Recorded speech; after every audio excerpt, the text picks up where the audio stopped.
we still have a few minutes before we start. But just curious, is there anybody here that is not affiliated with this center? And you have a Buddhist practice, you said, Robert? Bob? No, I said I practice meditation, prayer, spiritual practice, but I wouldn't claim to be a Buddhist, although I'm a fellow traveler. Okay. And is there anybody here who has never meditated at all before? So we may have some bad habits to break. Usually there's a large percentage of people, even at some of the retreats that I've been doing, 10-day retreats, people will show up, maybe a quarter of the group who has never meditated before. Wow. And that's awesome. That's good. I like that.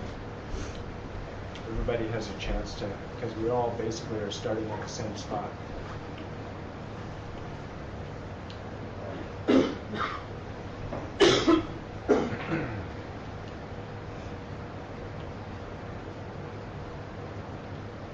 So what do you think? Are we ready to go?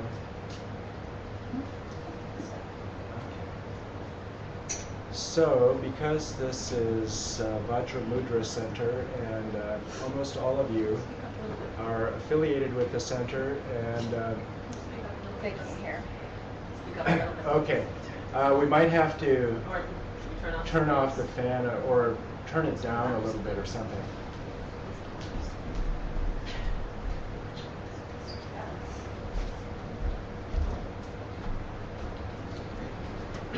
It's going to be a fine balance between overheating and needing an amplifier.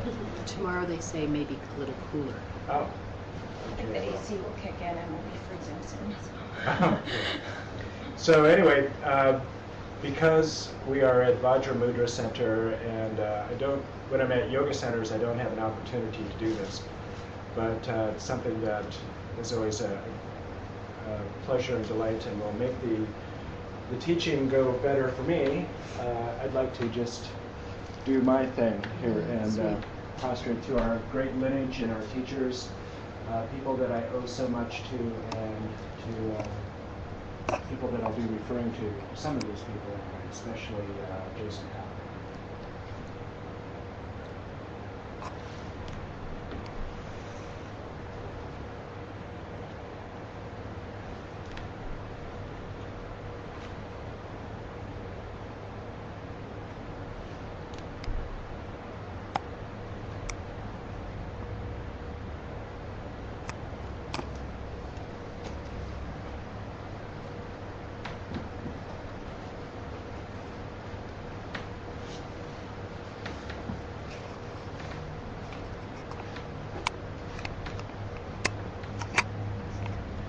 So that's about the last overtly Buddhist thing you'll see or hear today. Because I don't really, should start this also. I'm going to be recording also just for a backup.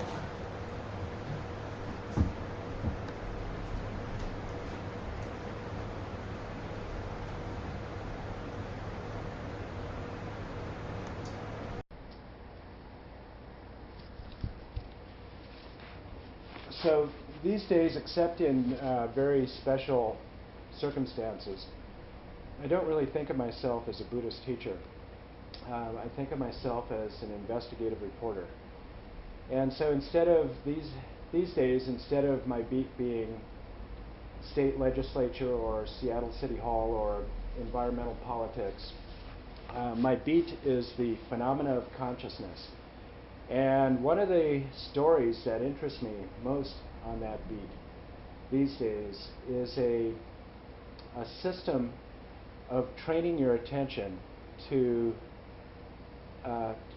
place your attention where you choose and to sustain that attention there.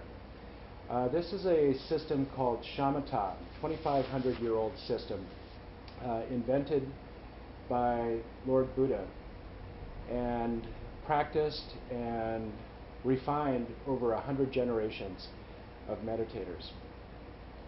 So everywhere I go, it's interesting to just examine the story in a little different light, because every place is different in some way. So New York City is different than Vancouver, is different from Los Angeles, is different from Asheville, and that's certainly different than Cape Ann. But what I notice are also the similarities between these places. So the world is a much different place. We live in an interdependent ecosystem, you could say. And this is what I really notice, is this interdependence everywhere we go, or everywhere I go.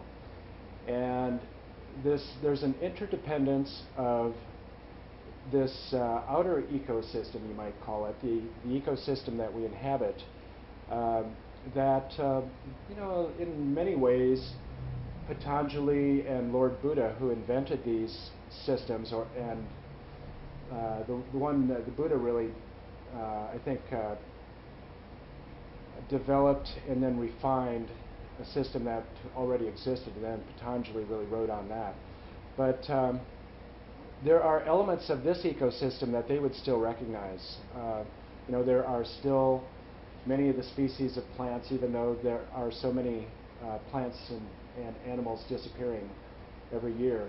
But a large part of the exterior ecosystems, especially here, rocky coastline, oceans, atmosphere, sunshine, the maple trees, all of that stuff, not all that much changed in 2,500 years. But there is something that is really dramatically changing very quickly, and even more quickly than the environment, and that is what I'm beginning to think of as the mental ecosystem. And this is an interdependence of both these exterior elements that the Buddha and Patanjali might still recognize, and something that they would certainly not recognize, and that is this constant connection to media streams that we have now. What I'm beginning to recognize, and what research is beginning to bear out, is that there is a new player in this mental ecosystem of ours. And I'm beginning to think of this as something that is every bit as underreported, as potentially dangerous, as inexorable, and something that seems also, like climate change and global warming, to be something that to inspire the kind of despair and dread that by the time that we've discovered the problem, it may already be too late to do much about it. So that element, what is that element in our new mental ecosystem? That element, playing the role of CO2 in our mental ecosystem, is multitasking. So it's startling to think about how recently this new player in our mental ecosystem has arrived. So in 2007, when Barack Obama was starting his first run for the presidency, the iPhone hadn't even been launched yet. So you can think of that. I know here in Massachusetts, I guess it's a Canadian company, BlackBerry, but BlackBerry users might dispute it, but it was the iPhone that really launched the popular use of the smartphone. And so now, only 6 years later, more than a third of smartphone users report that they get online before they get out of bed. They go to bed with their phones, and when they wake up with insomnia in the middle of the night, they'll check a Facebook post or else post about how difficult a night they're having sleeping. So a third are getting on before they get out of bed. Americans now, largely because of this invention of the smartphone and now iPads and tablets, and most of our work now involves computers, the average American spends 8 hours a day interacting with a screen of some sort. That is more time than spent in any other activity, including sleeping. the average teenager processes 1,700 texts a month. In the average college class, 50-minute college course or class, the average student will be sending or receiving 11 texts. So this is, before it's too late, we need to determine whether this is beginning to have any long-term effect on our ability to sustain our attention on an object that we choose to place our attention on.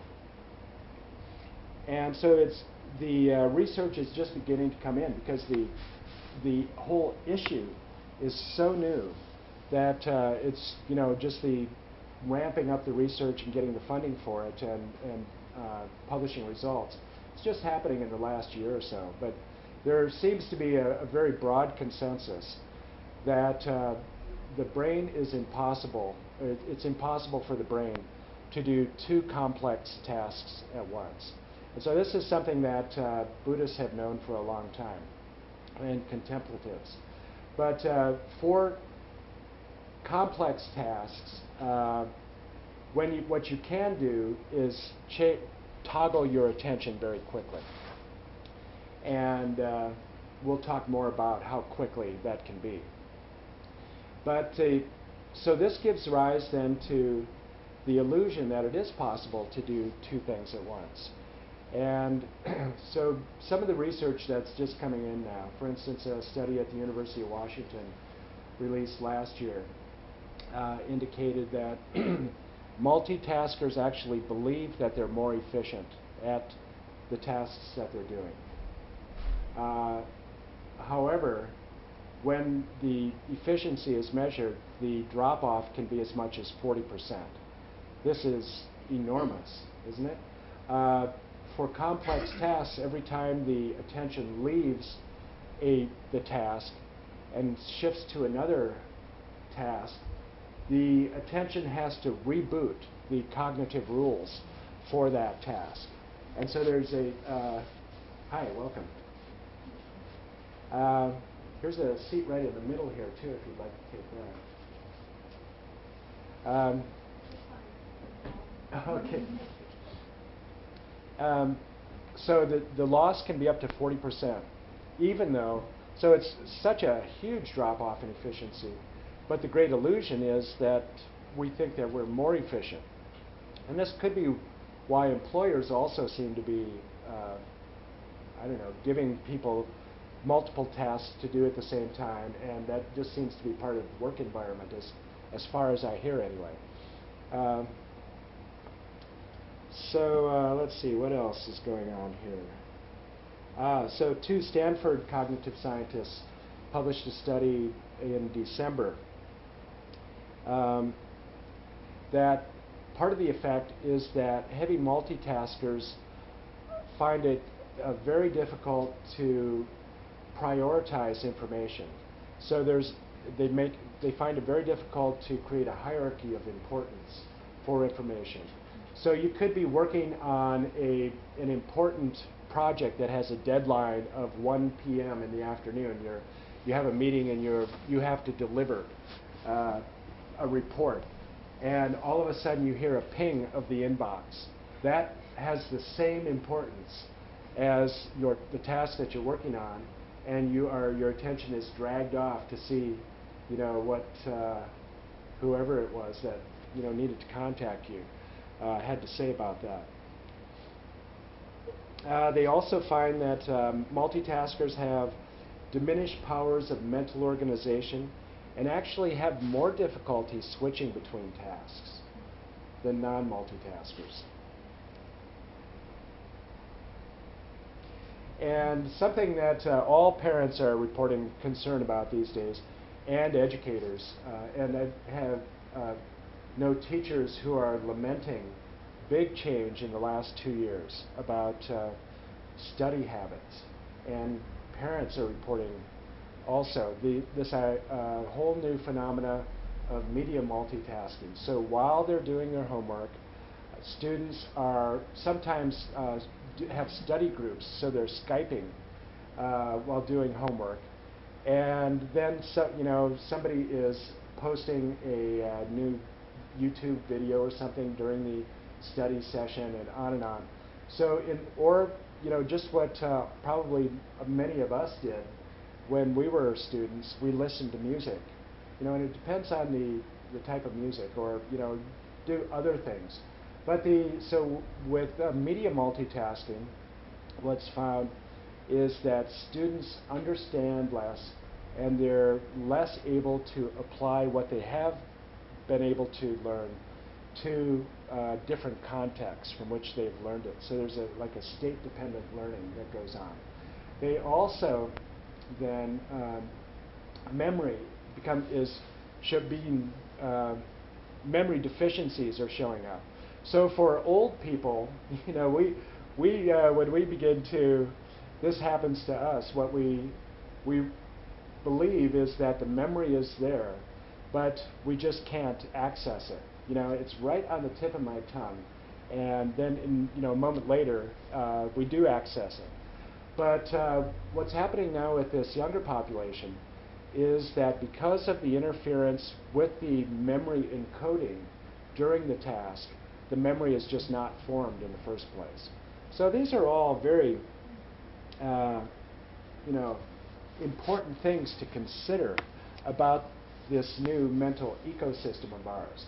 There's also something that is showing up in the research, and that is that, hi Bob, every time that your attention switches to a new task, there's a pulse of stress hormone that's released. So this is contributing to what a lot of psychologists are seeing as this phenomena of a constant high arousal that we see in people now. It makes it very difficult for people to relax and for people to fall asleep at night. So this was probably adaptive, at some time during our history when you were drinking at a water hole and you heard a twig snap behind you, fight or flight, I'm ready. But now that same sort of arousal happens every time that you hear the chirp of a text message arriving.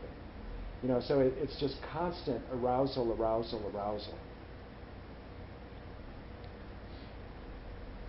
And you're really beginning to see how this is, why this has become such an important part and such the milieu, invisible milieu that we're swimming in these days.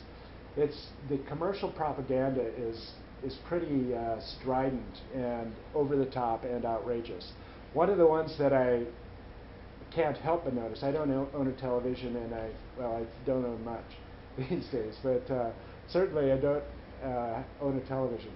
But when I do, so it's odd that the few times that I have seen TV, there's one commercial that keeps popping up. And that is a commercial for AT&T 4G LTE. And so there's a whole series of these commercials. But the one that really gets my attention is you've got a guy in a black suit sitting among a group of preschoolers, or it might be kindergartners. So they're sitting on low chairs, and the guy in the black suit says, in a chirpy voice, "What's better, doing two things at once or one?" And all of the kids chorus back as if they, are trained. Doing two things is better than one. And then one of the boys who looks like he has ADHD says, "I can wave my hand and shake my head at the same time." And then the voiceover at the end of the commercial is, "It's not complicated. Doing two things at once is better than one." So that's the kind of insidious propaganda that we're getting, and there's a big commercial reason for that. And so we need to figure out whether the guy in the black suit is right or not. Is it better to do two things at once rather than one? So we can all do our own experiments and recall our own memories. I have never been much of a gardener most of my life, even though I was born on a farm. But in the last couple of years, I have been living with this old gentleman in Twist, Washington. Hi, come on in. Here's a spot right in the middle if you like. And this guy was a fantastic, and still is a fantastic organic gardener.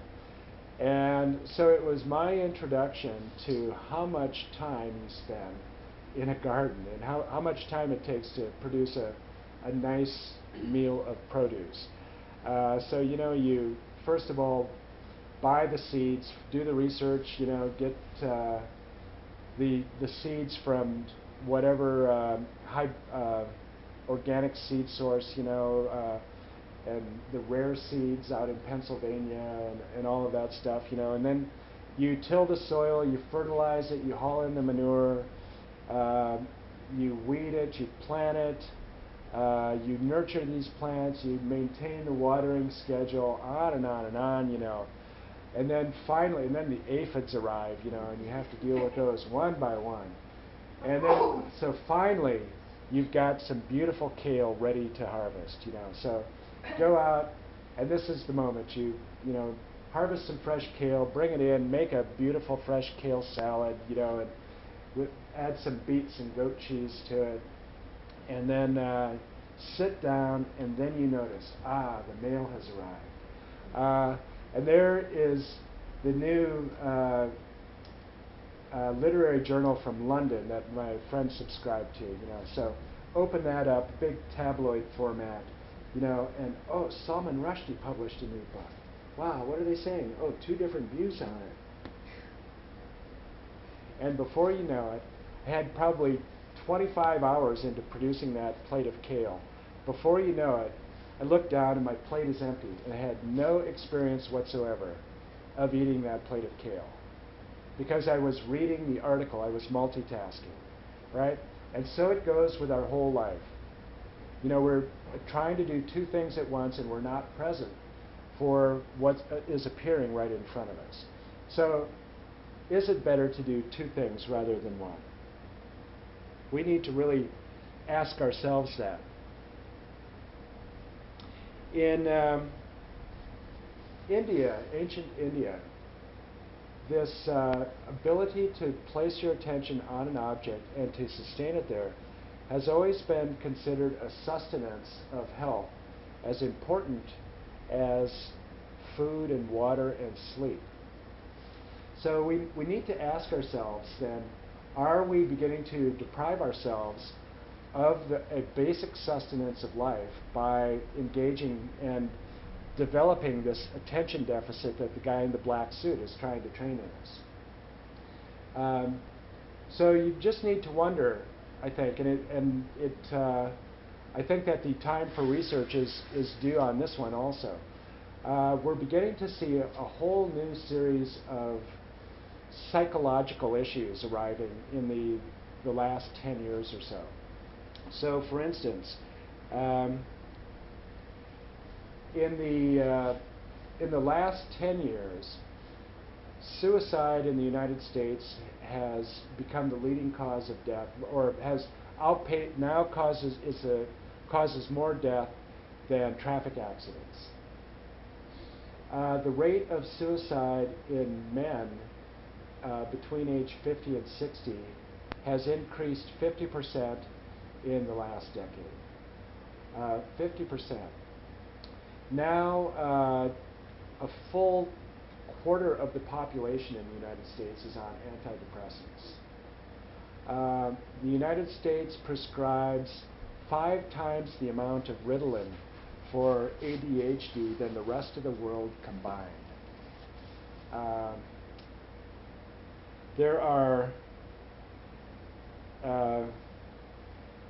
one of the greatest indicators or correlations of depression in adolescents these days is rate of social media use. U.S. News or Newsweek had a cover story last summer on a new phenomena called internet psychosis, and is our constant, asking the question, is our constant connection making us crazy? So all of this, is this related to really depriving ourselves of this basic sustenance of health? The ability to place our attention on a chosen object, not something that is demanding our attention, but placing our attention on an object that we choose and then sustaining that attention.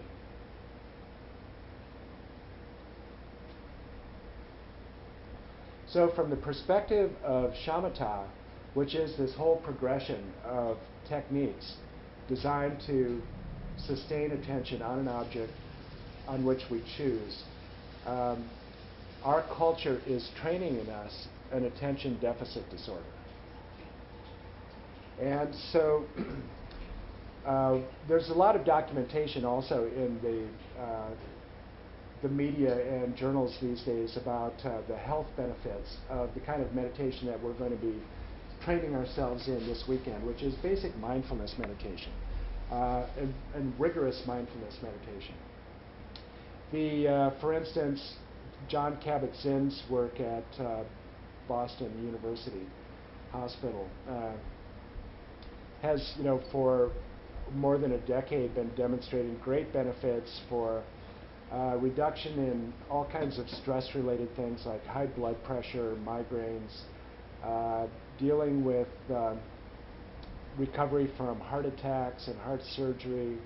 And so it's also being shown to be a great adjunct in depression and anxiety therapy. The Oxford study released last year showed that the rate when basic mindfulness meditation is included with as an adjunct to depression therapy, the recurrence rate was reduced by 50%. Absolutely extraordinary, better than any drug available. So all of that, and then there's this other one that in just doing some research for a book that I'm working on, uncovered some research, a study by the National Institute of Health that was a survey of studies of the last 10 years. And one of the more interesting discoveries there was that this mindfulness type of meditation was the only thing that was shown to deal with this phenomena called cortical thinning. So cortical thinning is something that neurologists have been noting in our aging population. So as we age, especially in the prefrontal cortex, there's just a natural thinning of the brain mass there. And it's thought that that may be associated with loss of cognitive function and loss of memory, et cetera, et cetera. So this type of meditation is the only thing that's been shown to not only slow the rate of that cortical thinning, not only to stop it, but it's the only thing in all of medical literature known to promote cortical thinning, even after only 5 years of meditation.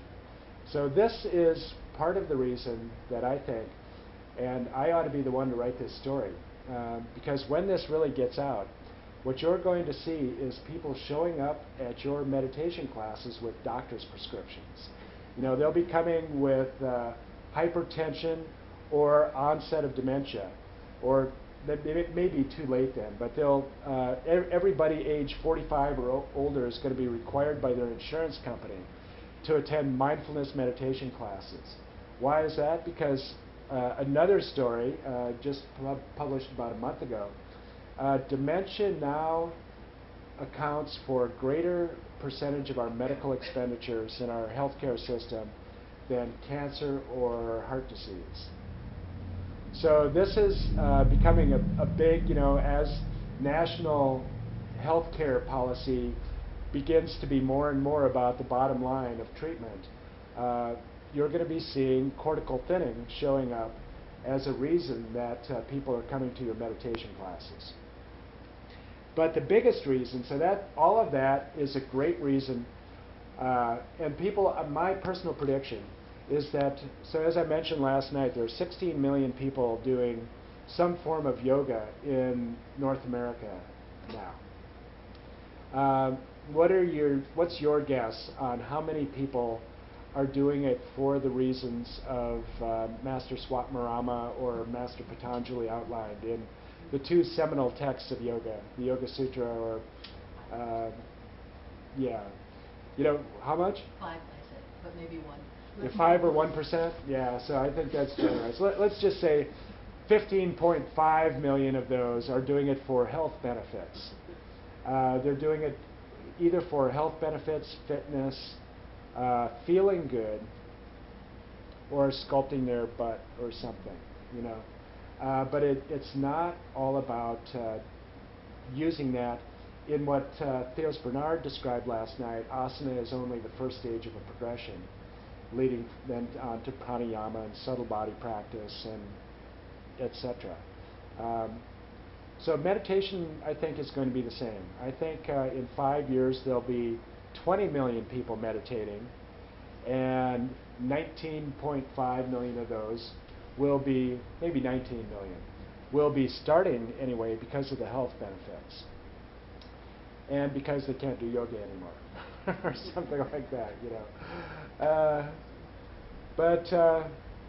So that's an okay place to start.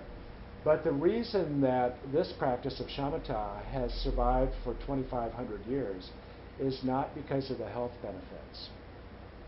It's because every spiritual tradition, whether Christian, contemplatives, Sufism, Hindus, the yoga traditions, or the Buddhist traditions, all of these traditions have recognized that this basic ability to place your attention on a chosen object and to sustain it there is the fundamental practice of all meditation. It's the fundamental skill underpinning all meditation. So it's fundamental, and it is greatly neglected as a practice. And most teachers recognize that and lament that also. The Dalai Lama has been commenting on that frequently, that people have been rushing to all of the other great alluring meditation practices and skipping the fundamental one, because in all of the 100, what the Buddha said was that first you learn shamatha practice, then you do vipassana practice.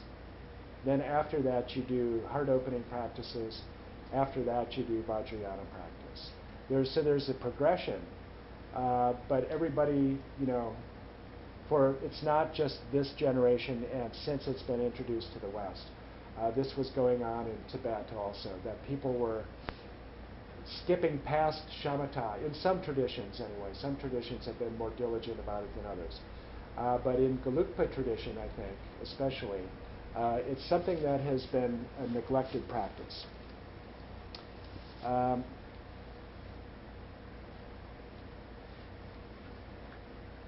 And so why is that? What's the big deal about single-pointed attention anyway, or sustaining your attention where you place it? So I think you could sum it up in saying whatever it is that exists out there, the only knowledge that I could have of it is my perception of it, my moment-to-moment perception of it. So this is kind of a quintessential statement of a philosophical position called phenomenology, that your only knowledge, you know, your only epistemological knowledge. So I might use these terms epistemology and ontology. Epistemology is how we can know the world. What is the process by how we can know the world?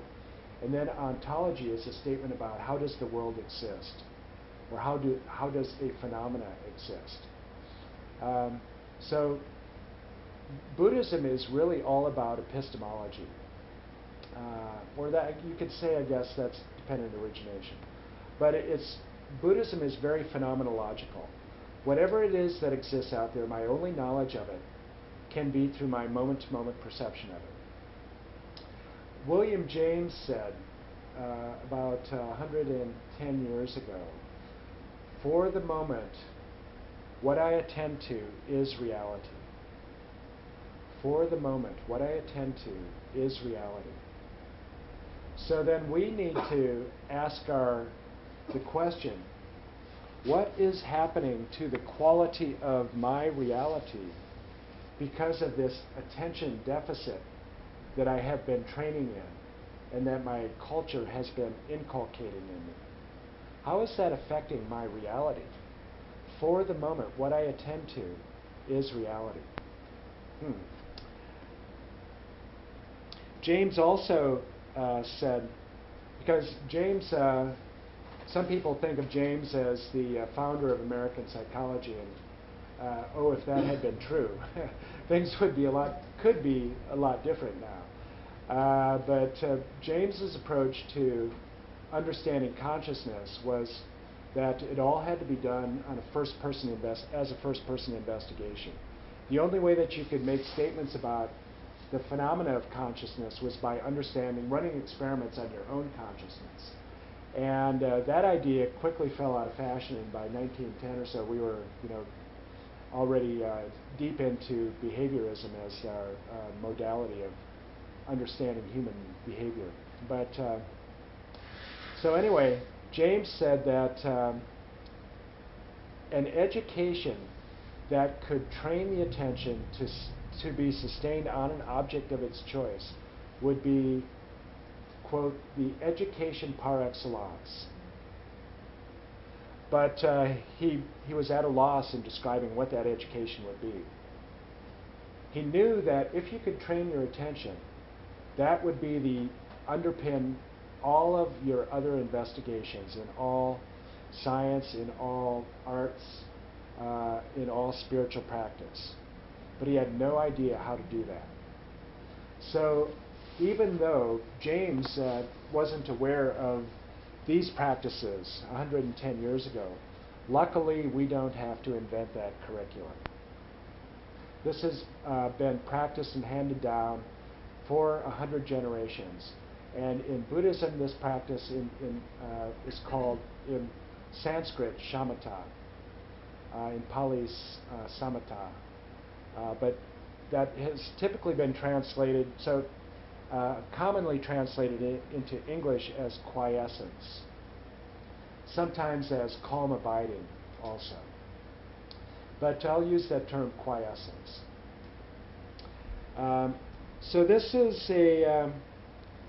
this shamatha is a term that denotes a whole progression of practices through 9 stages, you can say, where you start out, you walk into the room, you know nothing about meditation, or you've been meditating for 30 years, and you walk into the room and you recognize that you can place your attention on an object and only keep it there for a few seconds. So that's the beginning point, all the way up to the point where you can be said to accomplish shamatha, where you can maintain effortless single-pointed concentration for 4 hours. So that whole progression from the starting point where we are at this moment, we'll just say, all the way up to effortless single-pointed concentration for 4 hours. That whole progression is called shamatha. And then really the accomplishment of shamatha is that final stage.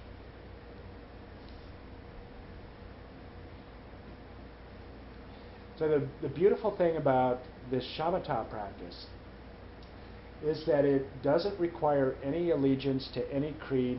You don't have to place your hand on the Heart Sutra and say, I swear I will uphold practices of the Buddha, I will take refuge, and da-da-da-da-da. You don't have to become anything. You don't have to learn any foreign vocabulary. This is a very secular approach, you can say, because it's empirical. What I'm going to do is propose hypotheses to you, and then, so in a scientific way, we are going to run experiments then. You're going to do empirical investigations with your own mind, and then, if we can all agree on outcomes of certain experiments, then we can make some generalizations about the phenomena of consciousness, perhaps. And that's exactly what the whole approach of Buddhism has been for 2,500 years. Very empirical, pragmatic. why am I in pain? Why am I anxious? Why am I not enjoying my life? Why am I not happy? Let's run some experiments and see, if I can, one, become something that I would, be happier, but also then to understand this whole phenomena of the human mind. So this untrained mind that we have, and that we are being trained in, we are being trained to have an untrained mind by the media, and I'm just going to create a bad guy, a whipping boy, and call him the guy in the black suit. So the guy in the black suit, because there's you don't have to be have a conspiracy theory to recognize that there's a commercial interest in training us to have fragmented attention and to be constantly seduced by choosing one novel object after another, and to believe that purchasing something can create the happiness that we want. So that all comes from an unstable attention. So you can say that this unstable, our untrained attention is continually oscillating, is multitasking and continually oscillating between two extremes. And one is called excitation, which can also be called distraction or scattering, and the other is called dullness. So our attention is continually either, if we choose, let's just say that we have chosen an object. I am going to choose to place my attention on a tactile sensation in my body and try to keep it there. And so if my attention flies off to something else, that's excitation. Or if I just get bored with that object and start to fall asleep, that's dullness. So the basic, what contemplatives for 100 generations have realized is that that's the basic two problems with our attention. And so if we can, which really simplifies the whole job of training our attention, is just noticing those two problems and then dealing with them. And then our entire progress from stage one, where we are just able to place our attention on our object, all the way up through perfect single-pointed concentration, is just dealing with those two those two obstacles of excitation and dullness in more and more subtle forms. So it's really, we just become familiar with those, and then we just begin to recognize them when they appear in our mind, and then we do something about it. And that's really all there is to it. The great text that describes this journey and this progression through these 9 stages is this is the greatest text in all of contemplative literature. This is by a great pandit in northern India at Nalanda University in the 8th century, Master Kamalashila. He wrote a great text called Stages of Meditation, or Bhavana Kramana in Sanskrit. And this describes in great detail these 9 stages and how you get from one to the next, and what are the marks to recognize, the landmarks. So how do you know if you're in stage 2 or stage 3? And if you did know that, it would be very helpful, because you would know exactly what type of excitation or what type of dullness you should be looking for. So it's a very, very helpful landmark. It's or map of how to get from A to B, and from B to C and C to D. So that we're going to be using some of that language, or a description of those 9 stages this weekend, to get from A to Z, all the way from our untrained mind to perfect single-pointed concentration. So you can say that this untrained mind that we have, let's just say that it's our default state today. You can say that this default state of ours is like the untrained mind, is similar to the untrained mind that you possessed before you learned to read. So it's similar in a number of ways. For one, it's a stage development, meaning that when you learned to read, you don't have to, it was an acquisition, a stage development, rather than a state of mind that comes and goes. So you don't, every time you pick up a book now, you don't have to learn to read all over again. And so it's the same with Shamata. Once you reach stage 9 of Shamata, it's a stage, what's called a stage development in developmental psychology. It's not a peak experience. It doesn't come and go. You have acquired it in the same way that you have learned language. And then language skills, so in the same way of learning to read. And so like learning to read also, it just opens up a whole new world. Just imagine, sometimes, so what is the percentage of the illiterate population in the United States? Anybody know?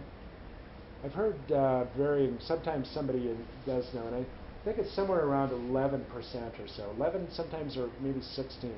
But a fairly substantial number.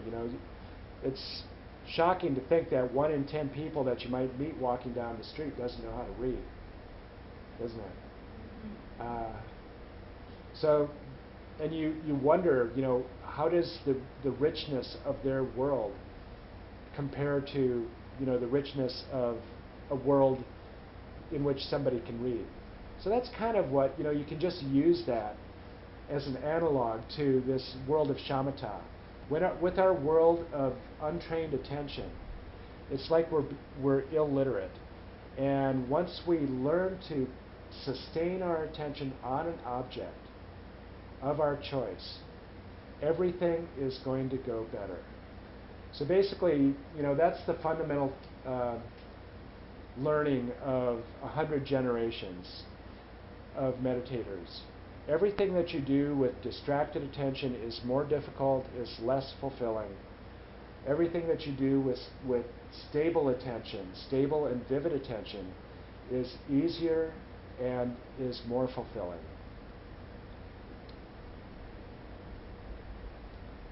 Jason Kappa, who is a name that anybody connected with this center would recognize, the founder of the Gelugpa lineage of Tibetan Buddhism, stated that Shamatha is all about making the mind serviceable. Serviceable in the way that a literate mind is serviceable. It becomes a tool to do many other things. He also said that until you develop Shamatha, you don't have a mind, your mind has you. So we're going to be doing a whole series of short meditations throughout this workshop. And we'll do the first one right now.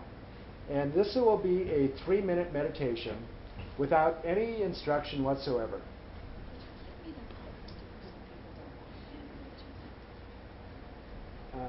I think that's okay. Okay. Yeah. So we'll do a 3-minute, thanks for asking. We'll do a 3-minute meditation, and I just want you to notice what's going on in your mind. And that's the only instruction. So we'll do an empirical investigation of whether we have a mind or our mind has us. And Ellison, do we have any, like a meditation bell here?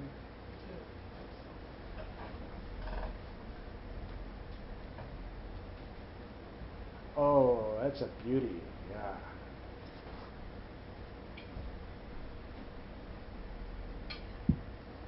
Very nice.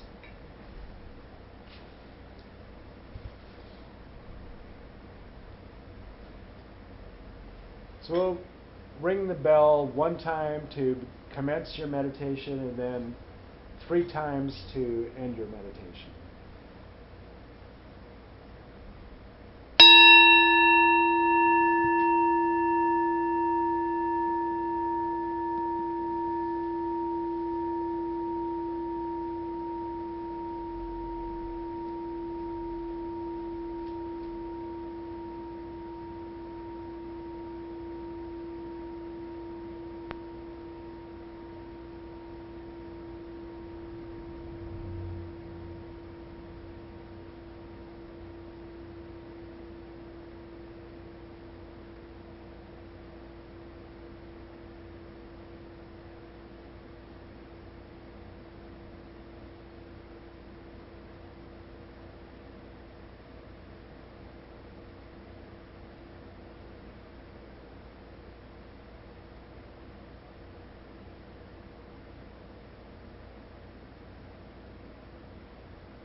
Any comments about that experience? What do you think? Do you have a mind, or does your mind have you? One of the things that we begin to notice just when we pay attention to, just direct our attention to what is our experience at this moment, and pay attention to what's going on, is that we notice one of the startling discoveries for many people is just how lingual or verbal our mind is, our experience of the world is. And it seems as if there is a narrator narrating our experience of the world to us, right? Does that anybody else have that experience? And so it's not. So you go out to Whale Cove, or there's some place over here where you can see the sunset and the sunrise both. Bonnie told me, right? Where? Oh, okay. So let's just say you go out to Halibut Point and to watch. Well, I guess anywhere here you can see the sunrise. So let's say you just go out for the sunrise, and you are sitting there, and it's getting bright, and then that luminous top crescent begins to break the surface of the ocean, and you go, wow, there it is. This was really worth waiting for. I hope it was. I don't know what. This could be mean I'm going to be tired all day at work, or, actually I prefer sunsets more than sunrises. There was especially that sunset in Tulum, Mexico. Wow, that was great. But you know what? I was there all alone. That was expensive getting there, and I was lonely most of the time I was there. Something, on and on and on. All of a sudden, the sun is, bright and above the horizon, and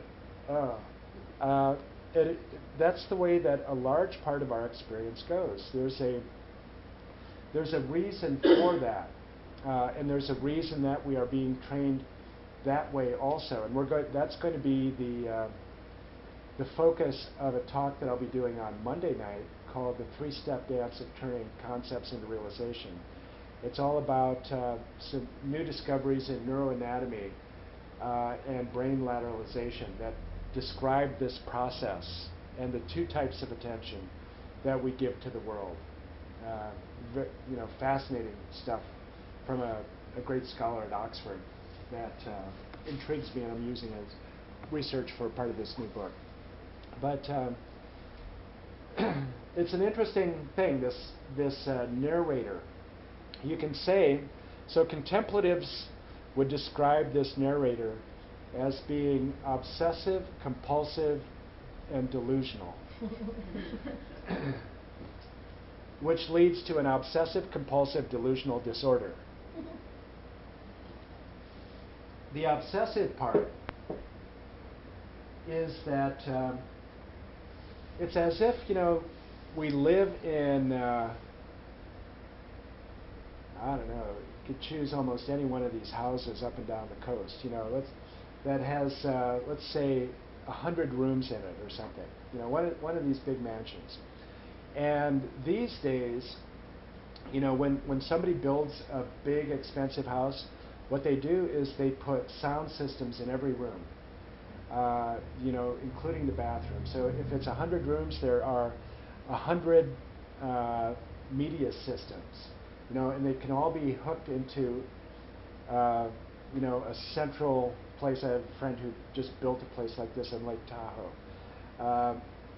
A huge closet that has a rack of switchers and all kinds of audio equipment that produces so much heat it has to be air conditioned. And then it's possible to have a different soundtrack going in every room. So this is what the obsessive part is.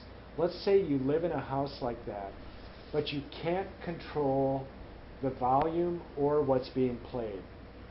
Sounds like, one of the rings of the Inferno, doesn't it? So you you know, this is like Edvard Munch, you know, the scream. Because this room, it's Rush Limbaugh at 140 decibels.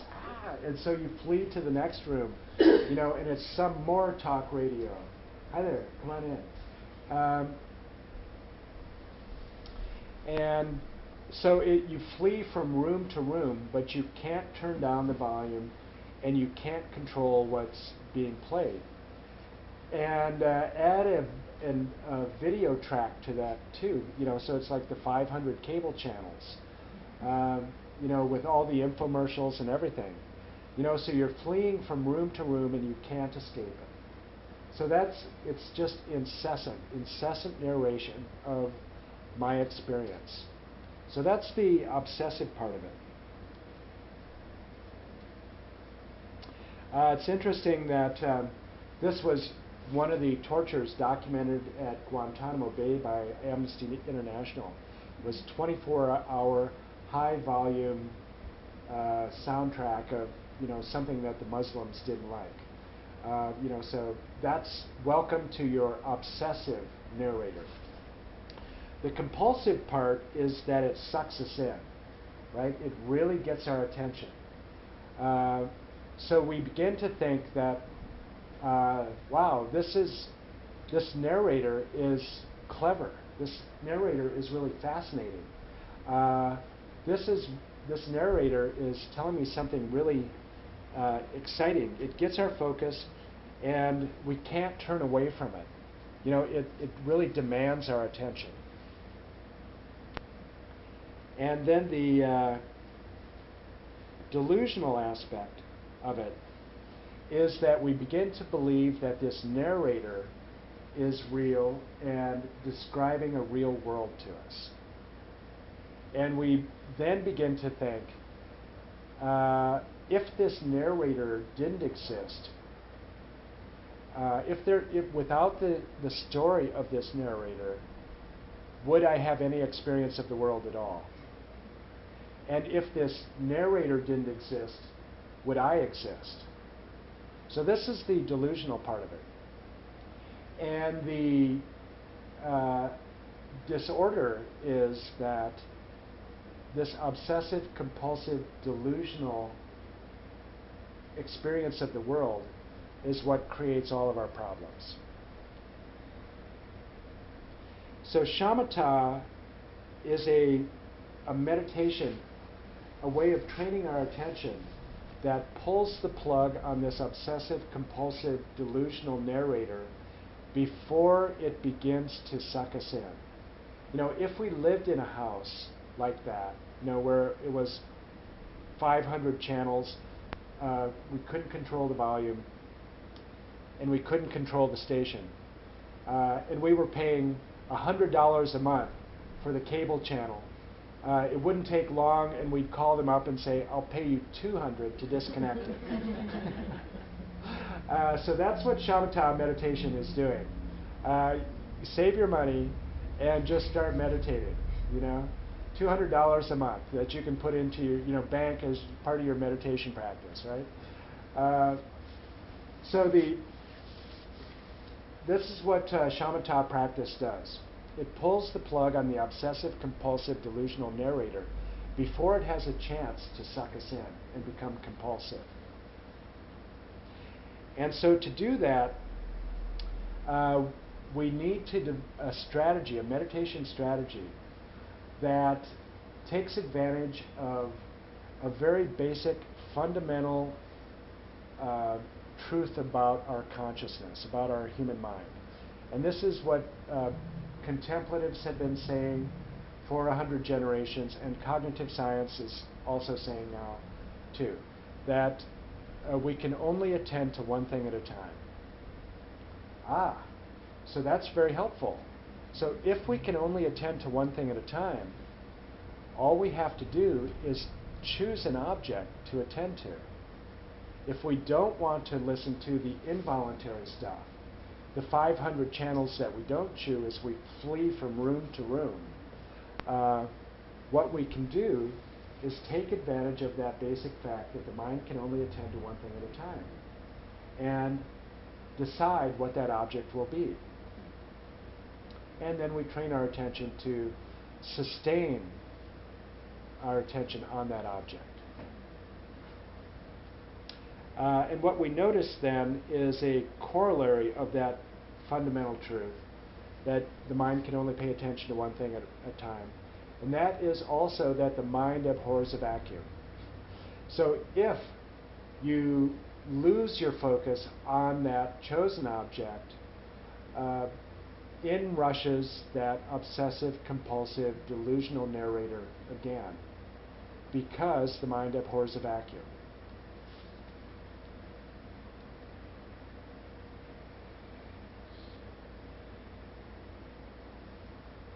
So this key, this particular key in our Shamata practice of choosing an object and then sustaining your attention on that object is called mindfulness.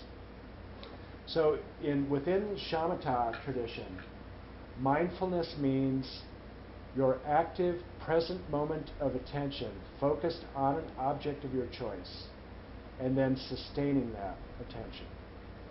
So in the classic description, your untrained mind is a wild elephant, and mindfulness is the rope that is connecting your wild elephant to a stake in the ground, and the stake in the ground is your chosen object.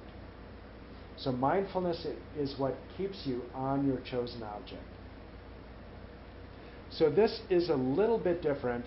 That, so mindfulness is such a popular term these days, and Massachusetts is a real center for mindfulness in the IMS tradition, Insight Meditation Society, and they use the term a little bit differently. So contemporary teachers of Vipassana use it when they talk about mindfulness. They usually mean something like non-judgmental awareness placed on whatever arises. So something like open, choiceless awareness. And so that's a little bit different. And if we were to debate it, I would call up some of the best sources, translators of the Pali Canon, who would say that mindfulness never appears in the Pali Canon with that description, but mindfulness is always described as your attention placed on a chosen object and then sustained there. So that's different, rather than just being okay with whatever appears. And we're actually going to be doing something like that, but it's different than this mindfulness within the context of Shamata. So it's choosing an object and to anchor your attention, and then mindfulness is sustaining your attention on that chosen object. So how do you do that? How do you sustain your attention on a chosen object? We can do what we have been trying to do for, in my case, 23 years, some cases 30 years of people that, I've been encountering lately. However long you've been doing it, you may have been trying this approach, which is the strict dad. You obsessive, compulsive, delusional mind, I'm sick and tired of listening to you. Shut up. So if you are a dad, and you have tried that approach with your children, you probably know that doesn't work. It doesn't work with your mind either. And all of you who were once children and had a strict dad who tried that on you, that didn't work for you either. So it doesn't work with your mind. So the approach that we have been, depending on your tradition, the approach that we have been trying to do is that strict dad approach. It's the furrowed brow. That term concentration has that connotation of the furrowed brow. Concentrate now. This is the air traffic controller's approach, and this is, because they have so much at stake, focusing on the radar screen, that if they wander off, there could be a mid-air collision. And this is why that's the most stressful job in the United States, and why they have such a high burnout rate and have ulcers and headaches and all of that. That doesn't work. It's like a mental isometric. That approach is like pushing against the wall, and trying, strengthen your triceps by pushing against the wall until your arm starts to tremble and you give up. Just concentrating is like that. It's fatiguing. Your mind starts to tremble. And then smoke comes out of your ears, and you say, "This is no fun. I give up. I think I'm no good at meditation." Right? Anybody ever have that experience? It's effort. It feels like effort. This is no fun, but I promised my teacher I was going to do it, and I'm somebody who keeps their promise. So I'm going to meditate. God, this is no fun. God, I'm not getting anywhere. The reason for that is because of that fundamental furrowed brow. The strict dad just doesn't work. So this is the liberating, empowering,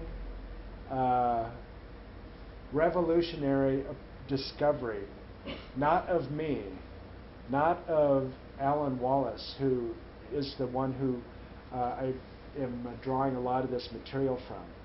But this is the experience of 100 generations of meditators. If you are going to be able to sustain your attention on an object of your choice, the first job is to relax. All of higher concentration or focus, I'm just going to stop using that word because it just means tension. All of your ability to maintain your single-pointed focus is going to depend, first of all, on relaxation. And when you tense up, there will be one inevitable outcome, and that will be distraction. And so, when you are distracted, what you do, the remedy is to relax. So Shamata is all about balancing acts, all the way through the 9 stages. It's all about finer and finer balance.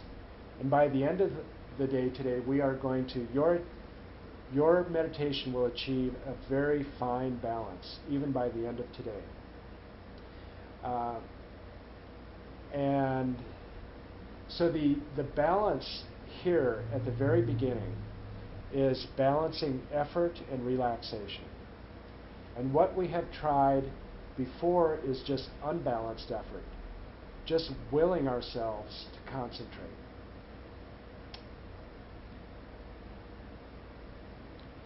So normally when our attention is aroused, this is what is trained in us from our education and from our living in 20th century and 21st century global culture, global consumer culture, global corporate consumer culture, because all of those other adjectives add a layer to our mental ecosystem that does something else, in our interdependence with it. So in the world that we live in, we are trained to be aroused, aroused, aroused, because we live on a hedonic treadmill. It's just grasping one pleasure after the next, because that's what happens when our attention is in the left hemisphere. We become bored very quickly with what we are attending to, and so we discard it and grab for novelty. So it's always novelty, novelty, novelty on the hedonic treadmill. So this is the type of attention that we have now, because this is the world that we are living in. So normally when our attention is aroused, it's also, there's a high degree of tension with it. And the more that we are relaxed, the more dull our attention is. So we're going to train our attention in something that is anomalous, an anomalous form of attention, where our attention can be highly aroused and deeply relaxed at the same time. So this is something that I used to say that only contemplatives trained in. But it's obvious that not only meditators train in this anomalous type of attention, because sports psychologists do it also, train their athletes. You know, if you're going to be in the zone, if you're going to win the gold, what's the difference between the gold and the bronze, or not even making that cut? But it's relaxation, right? Being in the zone. So it's not only being technically perfect, but it's being not totally non-conceptual, totally being in the zone, you know, during your performance. So this is something that, you know, elite athletes, you also hear this as a description of positive psychologists now also, flow, you know. So it, you know, but this is, so everybody, they kind of talk around this issue and describe it, but nobody can talk about it in the detail and train it, I think, in the way that contemplatives can, and especially contemplatives trained in this technique. So what we're going to be doing is, first of all, relaxing. So this is our progression to begin with here. We are first of all going to establish a base of relaxation, because the world today, in 2013, is different than the world of Patanjali and the Buddha. On the hedonic treadmill, it's constant arousal, arousal, arousal, rather than relaxation, relaxation, stillness, stillness. So we are probably going to have to do a little remedial relaxation.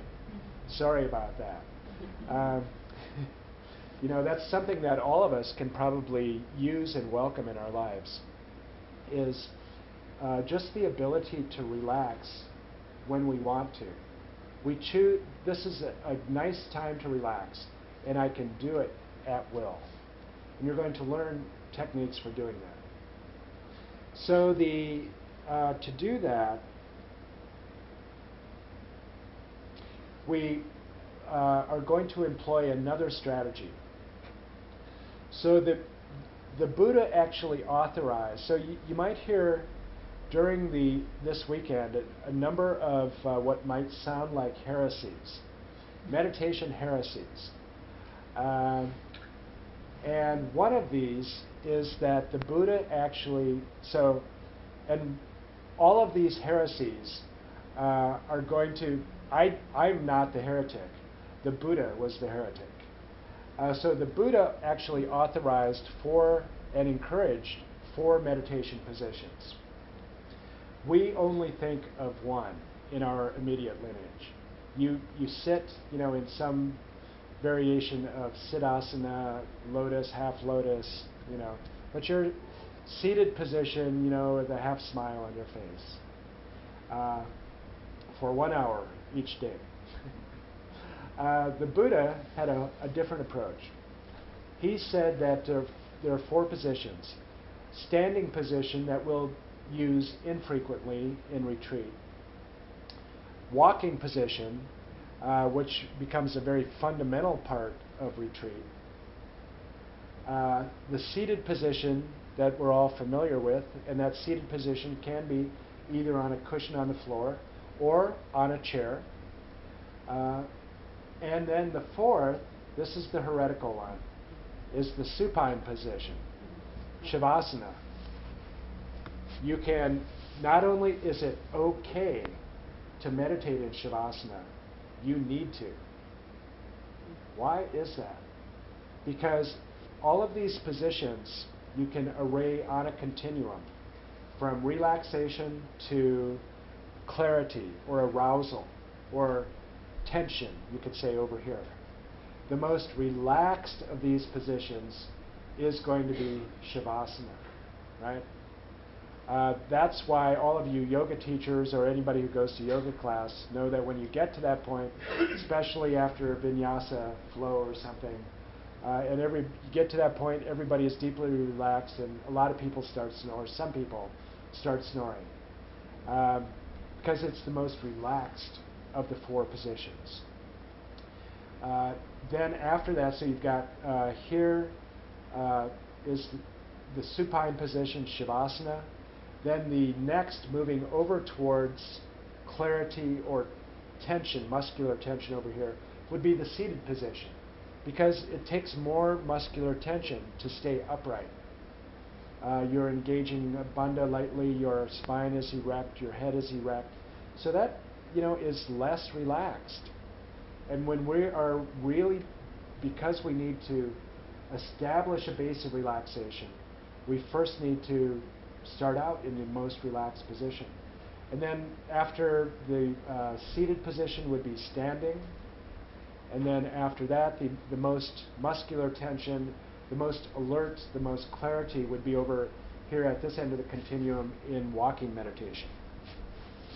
So we are going to deal only with the first two of these, and then hopefully we'll reconnect in a retreat someday, and then we'll get into all four of those positions, and walking meditation becomes a very important part then of the whole program. But of the first two, of the Shavasana and seated position, we start out in Shavasana. And so what's the big challenge here again? So I've said, first of all, we establish a base of relaxation. And we're going to be doing that. The Buddha said, and experience shows, that if you really want to relax, the best object to focus on is tactile sensations, the sense of touch. So rather than, sometimes you might have seen instruction to, if you want to relax, focus on a happy memory under the palm tree on this beach in Thailand. For me it would be Railay Beach on the Railay Peninsula in Thailand. Most beautiful beach in the world for me. But that doesn't do it. That's not as effective as focusing on tactile sensations and beginning to use the breath. So what we're going to be doing is, first of all, establishing a base of relaxation by focusing on tactile sensations. So it's helpful to, right at the beginning, to talk about, William James said, for the moment, what we attend to is reality. So how do we attend to reality? In Buddhist psychology, we have 6 phenomenological domains, you could say, 6 sense fields. So we have the normal 5 senses, and then there's the mental. Also, mental experience is regarded as one of the senses in Buddhist psychology. And I think that really is very apt and is very helpful in our experience, in our phenomenological experience, because that really is all of accounts for all of phenomenological experience. Phenomenological just means the phenomena appearing to me, in my awareness right now. What is my experience? It's either mental or one of the 5 senses. So you can think of that as a monkey in a room, in a small room, in one room, and there is a window in each of the rooms, and including the ceiling and the floor. And so this monkey is just ricocheting around the room, looking through one of these windows. And so the view is completely different through each window. And he can only look through one window at a time. And when you think of it, when you're attending to the world through the sense of touch, when that's dominating your phenomenological experience, you can't be aware of anything else. There is no mental experience for you when you are attending to the sense of touch. There is no smell, there is no taste during the moment that you are attending to touch.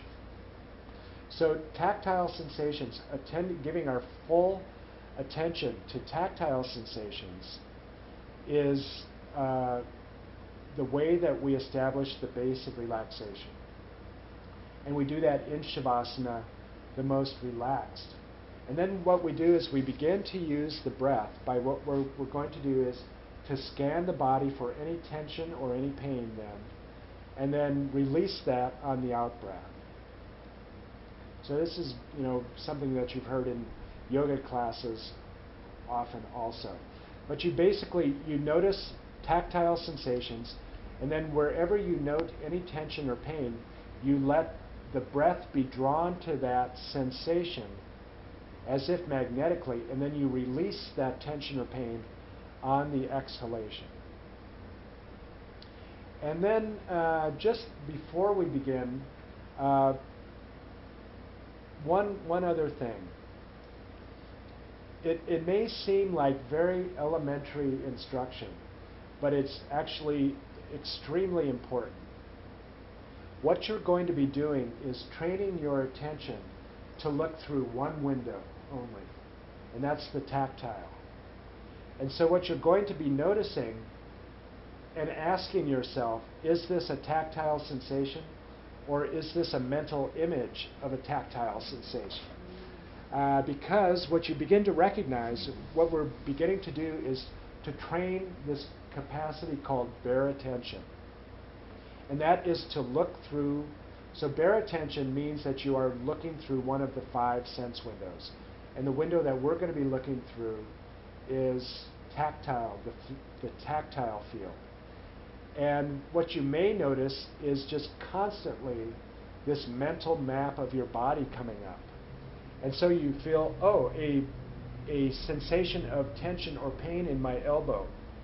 And immediately what you have is a mental map of your elbow, and then it's as if a pin gets stuck on the map, on the mental map, at the location of your elbow. And that becomes your experience of what was a sensation. And then it becomes, I've never felt that before. I wonder is that a problem? God, it's one thing after another, yesterday it was my knee, now it's my ankle, then on and on, and there goes the story. What's happening? You have left the tactile field, and you have gone off with what? The obsessive, compulsive, delusional narrator of your experience. You are looking through the mental window of phenomenological experience. So when we do this, when we go into Shavasana momentarily, this is your challenge. A couple of challenges. So that's the first one. Develop bare attention and really tune into tactile sensations only. And then you're going to use those tactile sensations to notice pain, notice tension, and then to release that pain or tension on the out-breath. And then the second is we're going to go right into the first balancing act, which is to balance relaxation and clarity. So you can have clarity and you can have relaxation, but we never have them at the same time.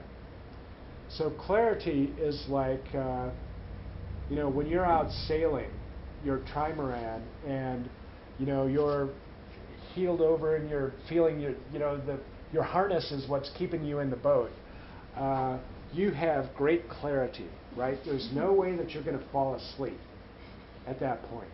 So clarity you can just think of as the opposite of dullness. You have this when you walk into a casino in Reno or Times Square or something. It's just bombardment of sense stimuli. You're not going to fall asleep unless you're drugged, or you're drunk or something, at that point. So it's clarity is that brightness of your attention, your engagement with your object. So we have that. Whenever we're really, engaged, you can be watching the sunset and be totally engaged out on, the rocks out there. And we know how to relax also, because we do it, hopefully, every night before we fall asleep. And for a lot of us, that could be the only time during the day when we do relax. And so we have trained our attention to fall asleep every time it relaxes deeply, because of that association of relaxation and falling asleep. And the rest of the day, it's continual arousal, arousal, arousal, arousal. Finally, you fall asleep exhausted into your bed, and then lights out. So what we're going to do is to train ourselves to break that association of deep relaxation and drowsiness. Because that's what happens every time you do Shavasana right now, is you waste it. You probably have heard your yoga teachers say that Shavasana is the most important of all the asana positions that you've done all session. Why do they say that? I don't know if they know most of them. I've heard that, but never an explanation. It's because you're deeply relaxed at that point. And you have an opportunity, so this should be the thing that you're doing at this point, is you take advantage of that opportunity to maintain the clarity that you finished your practice with. And maintain that clarity and deep relaxation throughout the practice of Shavasana. So we're going to be doing momentarily then we're going to take a break in a moment here. And then we'll do a meditation where we are first of all focusing on tactile sensations and noting whether they are truly tactile sensations or whether they're mental images. And then we are going to be breaking that base, that habitual association of deep relaxation, because we're going to be relaxing on the out-breath. We're going to be releasing any pain, any tension, and you'll notice that by just focusing on the exhalation, you deepen your relaxation. And then, if you notice any drowsiness, how do you break that association of relaxation and dullness? What you do is inhale clarity. See, it's deceptively simple, and by the end of the day today, you'll know a lot more about that. But for right now, when you're beginning to when you notice instantly, when you notice that you're getting drowsy, or that your attention is becoming dull, what you do instantly is to brighten your attention by focusing on the inhalation. And that's all we'll say right now. Okay, that's enough instruction. And so what I would like you to do then, so we'll take a break and then set up your Shavasana station. And if Shavasana isn't, so here's one tip. Some people have lower back pain, and Shavasana is just not a comfortable position because it pinches a nerve as the sacrum collapses or flattens out. So a physical therapist in Los Angeles told me, and people have been experimenting with this ever since and reporting great results with this. If in Shavasana you feel like you have that discomfort in your lower back and your sacrum, you can place your feet on a chair. So you're lying in Shavasana on the floor, but your feet are elevated on a chair. And then depending on the length of your thighs, put a pillow under your feet on the chair so that your feet are higher than your knees. And that will flatten your sacrum, actually, on the floor so that it is already relaxed and extended so that it doesn't collapse under gravity and pinch nerves there, is how it was explained to me. And people who have never been comfortable in Shavasana before have tried that and done that. So if that's the case for you, you can set up with your feet up on a chair. So we'll take a 6-minute break now or so, and get yourself set up so that when you come back, use the restroom, and if there's a line, you can get yourself scattered out to be in Shavasana when we come back.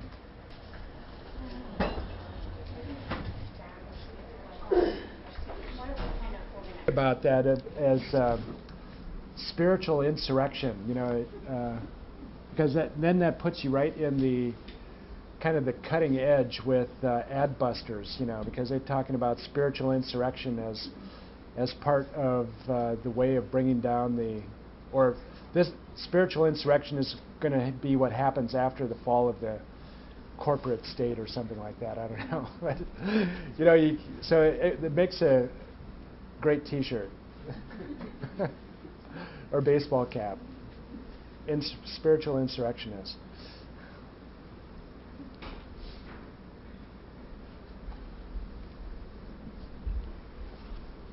So I think all of you are well trained in Shavasana.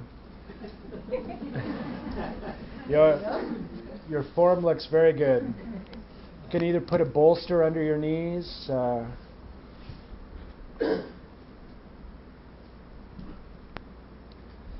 pillow under your neck or your head if you like, whatever. The whole point is to be comfortable. Your feet are splayed out gently, your hands at your side, your palms up.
Set your mind at ease and release any memories of the past or any fantasies of the future. And withdraw your full moment-to-moment attention into the domain of your body.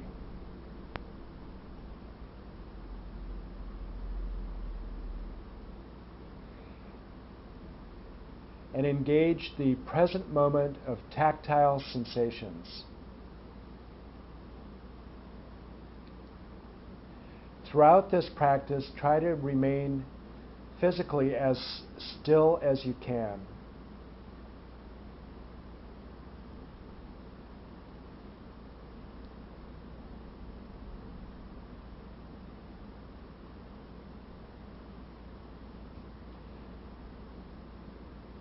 Begin this engagement with tactile sensations by noticing first that feeling of solidity or firmness where your body contacts the floor.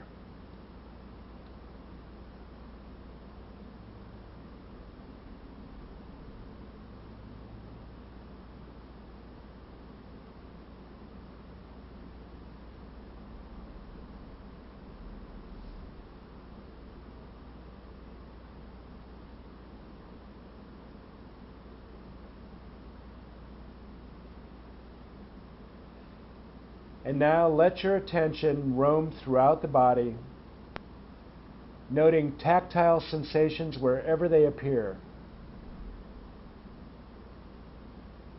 Whether it be an itch on your scalp or some fluttering in a deep tissue.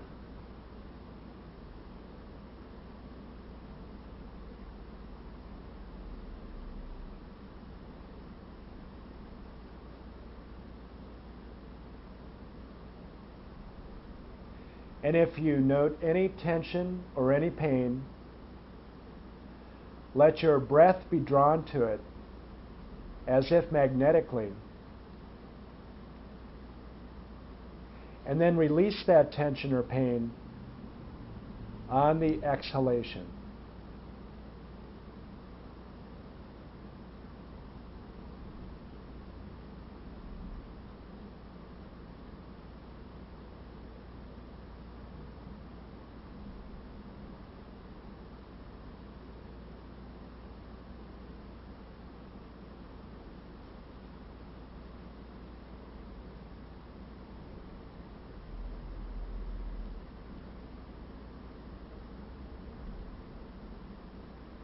Note the amount of clarity that you have at the beginning of your meditation.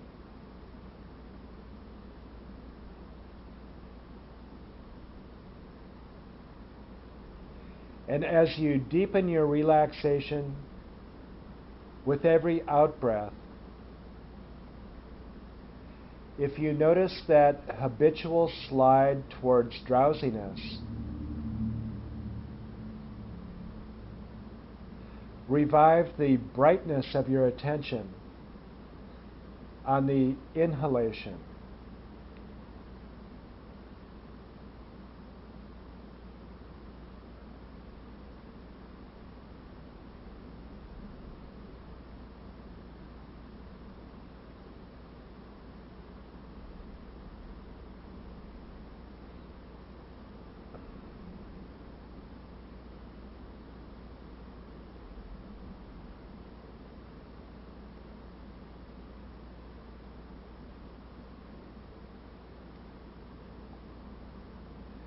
Deepen your relaxation with each out-breath,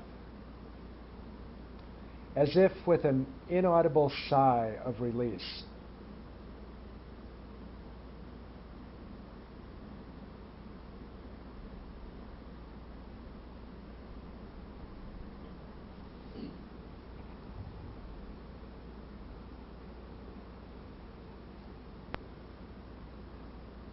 Let your jaw relax, your face relax,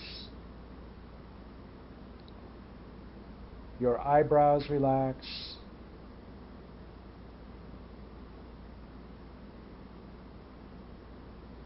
your neck, your shoulders, your arms,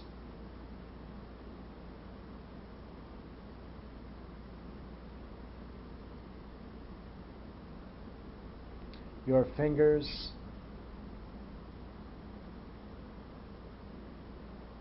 release all tension wherever you discover it on the exhalation.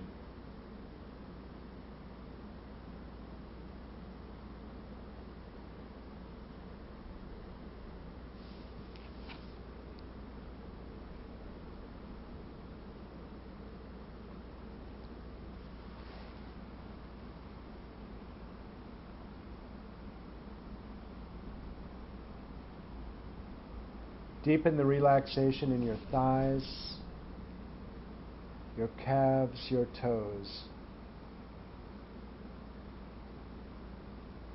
by noting only tactile sensations.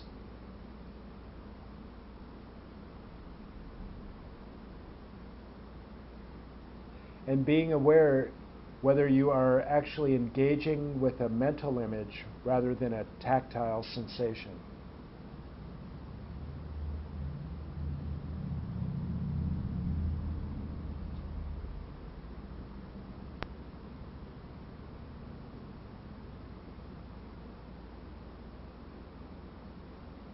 If your attention is drawn off to some other sense field, some sound out on the street, or some memory of the past or fantasy of the future,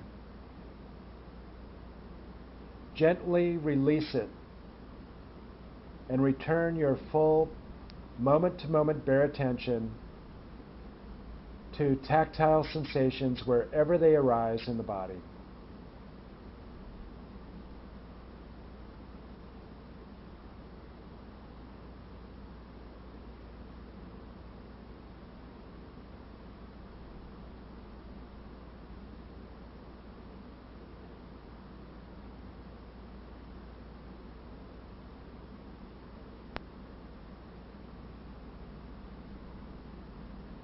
And as you deepen your relaxation, discover the potential of balancing that deep relaxation with clarity.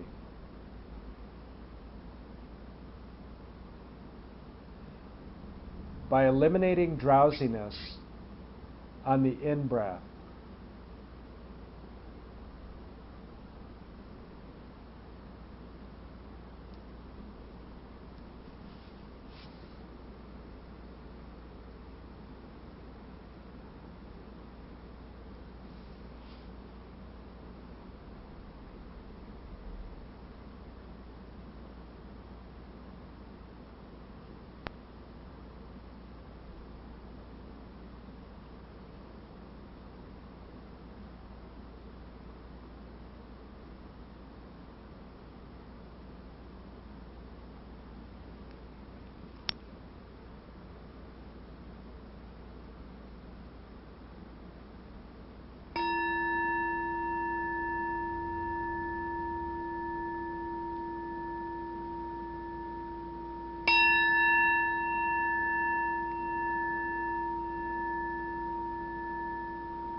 Expand your attention again to the room. Wiggle your fingers and toes.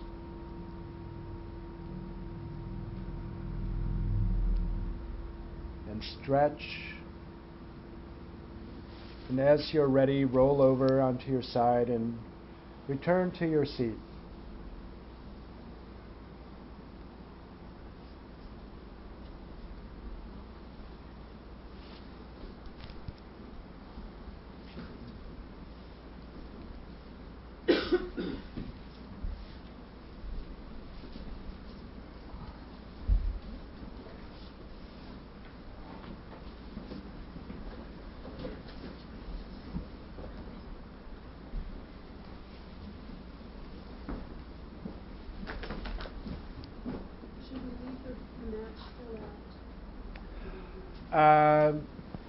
Yeah, if they're not in the way, you will be using them again.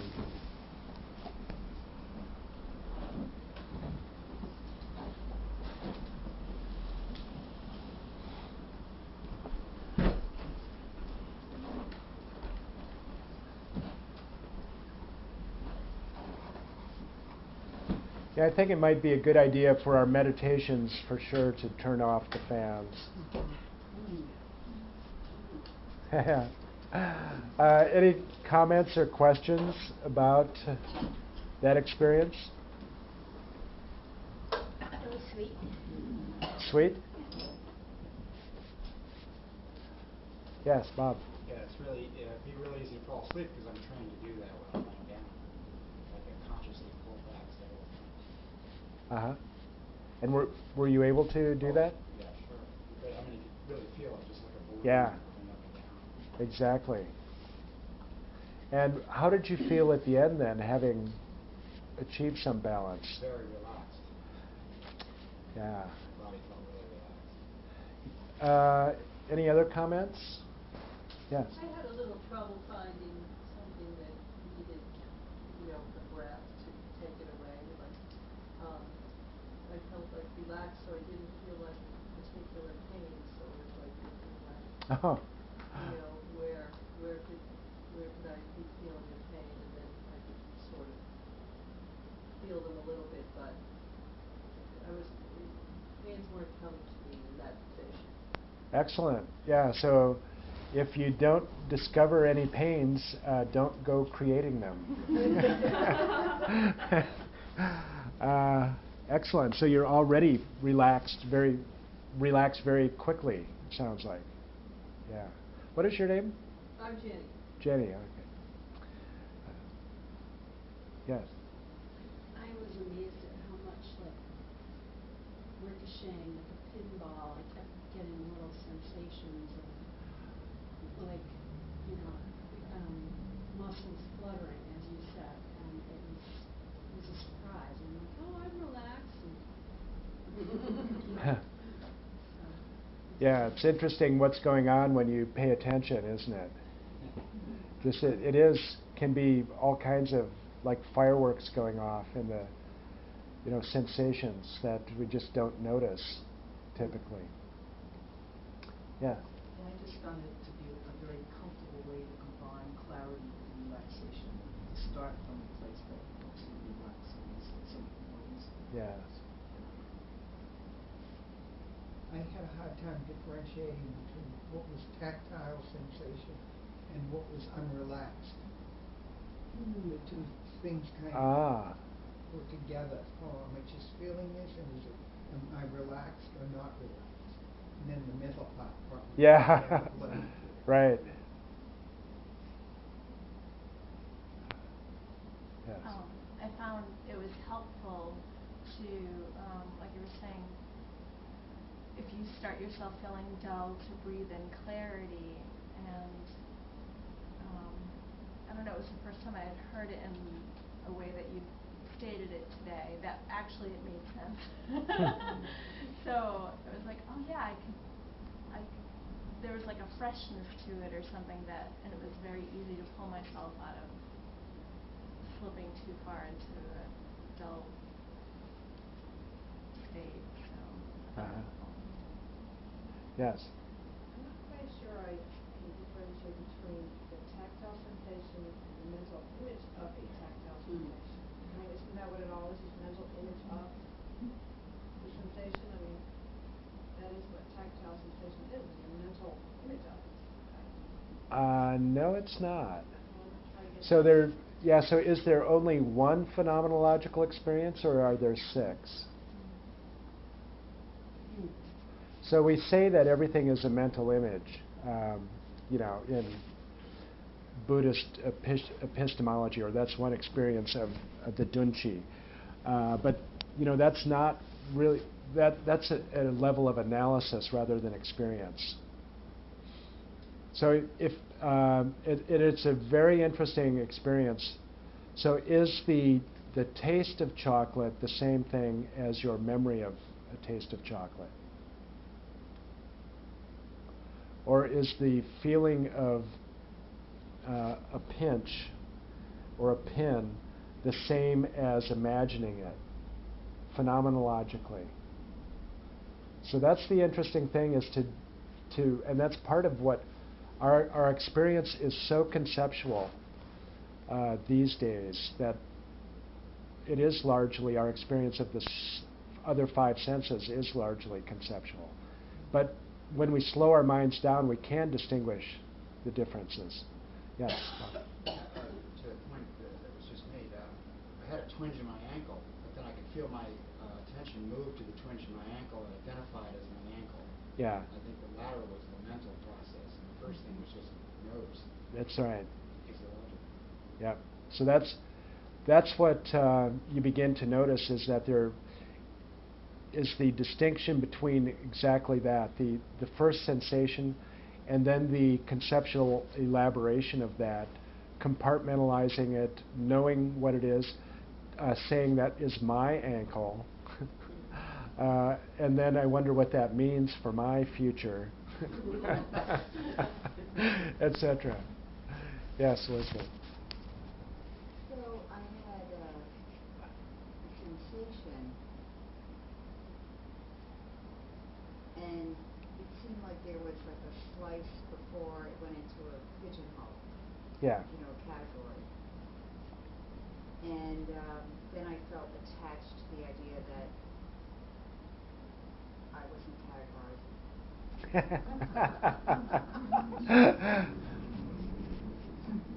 Yeah. There's, a whole career in just paying attention to what's going on by trying to focus on tactile sensations, and then just noticing all of the, the mental experience that goes along with that. But for establishing a base of relaxation, developing that skill. So that's why it's not something to skip over, as a preliminary to your real practice. This is real meditation, serious meditation practice here, establishing a base of relaxation, balancing relaxation and clarity, beginning to develop that fundamental capability of bare attention. You know, all three of those are going on in this very basic instruction so far. So what some of you may have experienced also is that when you are able to balance clarity and relaxation,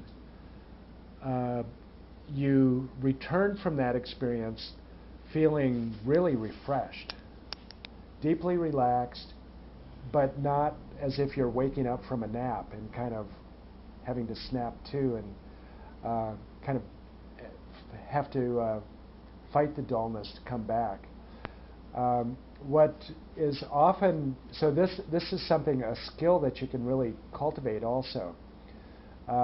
What is typically reported and what you see in the text is that a session of balancing relaxation and clarity is as good as 4 times, 8 times, or 12 times the amount of time spent sleeping or taking a nap. So with this being the case, when you learn how to balance relaxation and clarity, and you hit 3:30 in the afternoon, your dead zone, and you have a choice of either taking a nap, having another Starbucks triple shot, or Dunkin' Donuts version of that, or whatever. Or what you could do is do a 5-minute meditation of just balancing relaxation and clarity. And you can get so good at that because we're going to be, depending, we'll see. We may get there at the end of the day where you're really noting, breath to breath. You're able to ramp up your clarity. So I just got a message yesterday from a friend in New York who's been undertaking these practices. He works in the fashion industry, and he was just, describing how kind of what his experiences in Shamata. And what he said was that yesterday I went from being absolutely dead, flatlined at work, and in 5 breaths was back and completely vivid.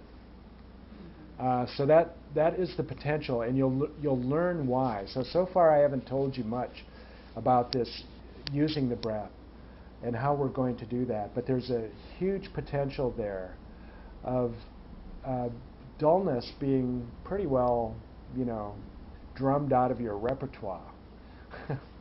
It becomes, because dullness is a lot easier to deal with than excitation, because you can notice it readily, and so you can also apply the remedy very readily also.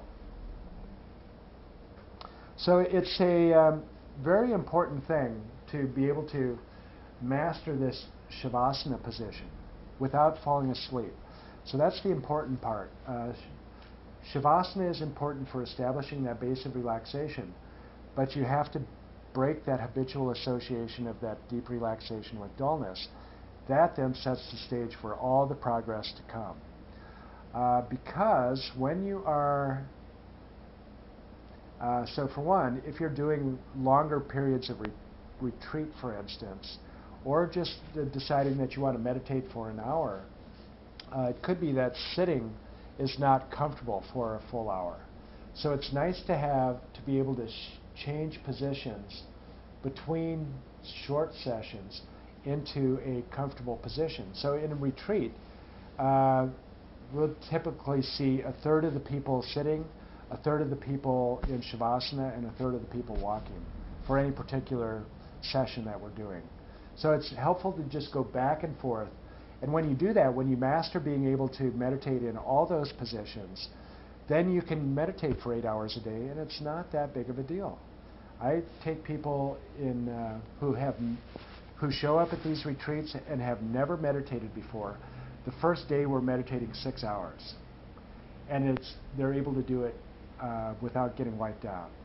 And it's because we do short, frequent sessions, meaning 24 minutes sessions, take a 6-minute break, and then have a variety of positions to choose from also.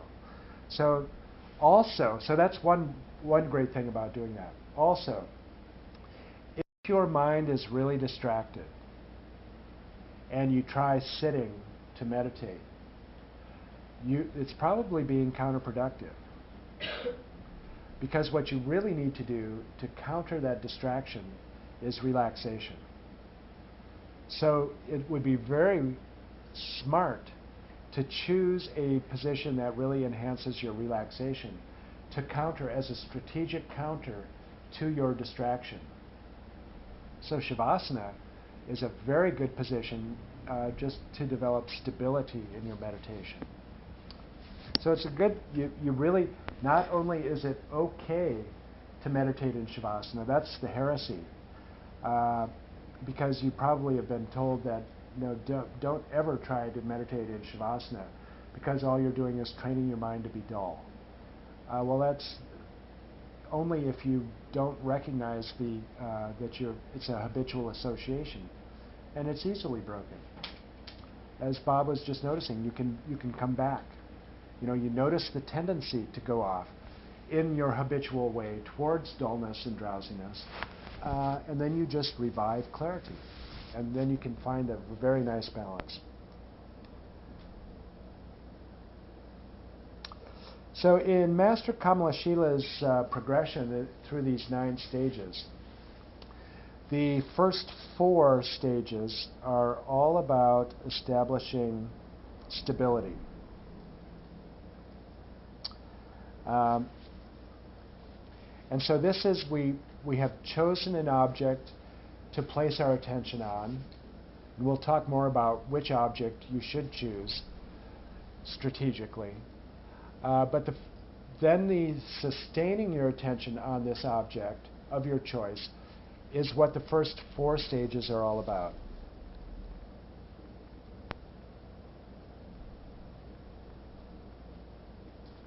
And so this stability means that you are neither drifting off with the obsessive-compulsive delusional narrator who, what are they doing?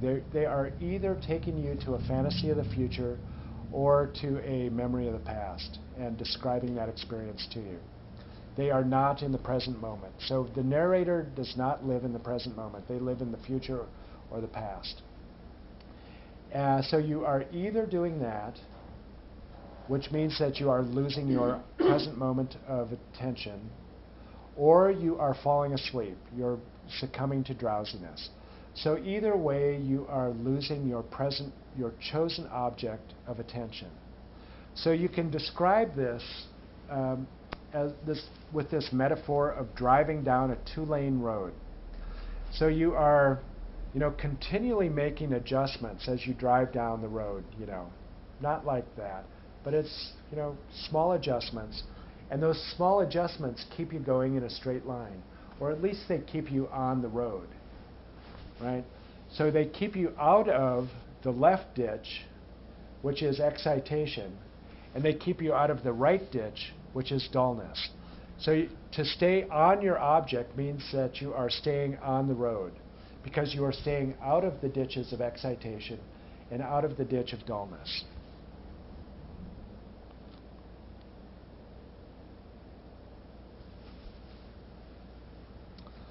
And so we are going to choose an object to place our attention on as a strategy to defeat that ruminating mind that is going to rush in because the mind abhors a vacuum. So if we don't give it something to focus on, we're stuck with that ruminating mind. So which object should we choose? We could choose a rock. We could choose a candle flame. And these are all, objects that meditators have experimented with choosing. You could choose whatever it is that arises as an appearance, open choiceless awareness. You could choose that. But the experience of 2,500 years of meditators, 100 generations, is that because what we're doing here is developing stability, remember, is our first job through these first 4 levels of the 9 levels of shamatha. So what the Buddha's advice was, if you are going to, if your mind is prone to excitation, meaning that you don't have stability. So anybody here have prone to excitation? Yeah, we could form a club called Ruminators Anonymous, you know. And if we were able to do that, you know, so if we formed a club and we charged a penny for every membership card, we could form a club that could buy, you know, the biggest house on the coast here, because that is the common problem. Everybody, you know, for most people, so unless you are sleep deprived, and that is a big number of people. It can be 40% of the population in the U.S. says that they don't get enough sleep. So that dullness can be a problem. But if you're getting enough sleep, the big problem for most people in their meditation is excitation. That you're flying off your object to another object. So the Buddha said that if that's your problem, you're smart to choose the breath as your object. The breath is the best object for 99.9% of us for developing stability. And that's another heresy, in a sense, for some people. And it's very liberating heresy because it's very effective. So the breath, it's okay to choose the breath as your object. The Buddha said so. And not only that, but in this lineage, it's helpful probably to, you might end up on the debate ground having to defend this position, that the breath is an impure object. Oh! Yeah, what's your scriptural source for saying that? Well, my meditation teacher told me so. Oh, well, what about the Buddha in the Satipatthana Sutta? What about Asanga? So in this tradition, if you're on the debate ground and you need to pull out the big guns and you're debating emptiness, you pull out Arya Nagarjuna, right?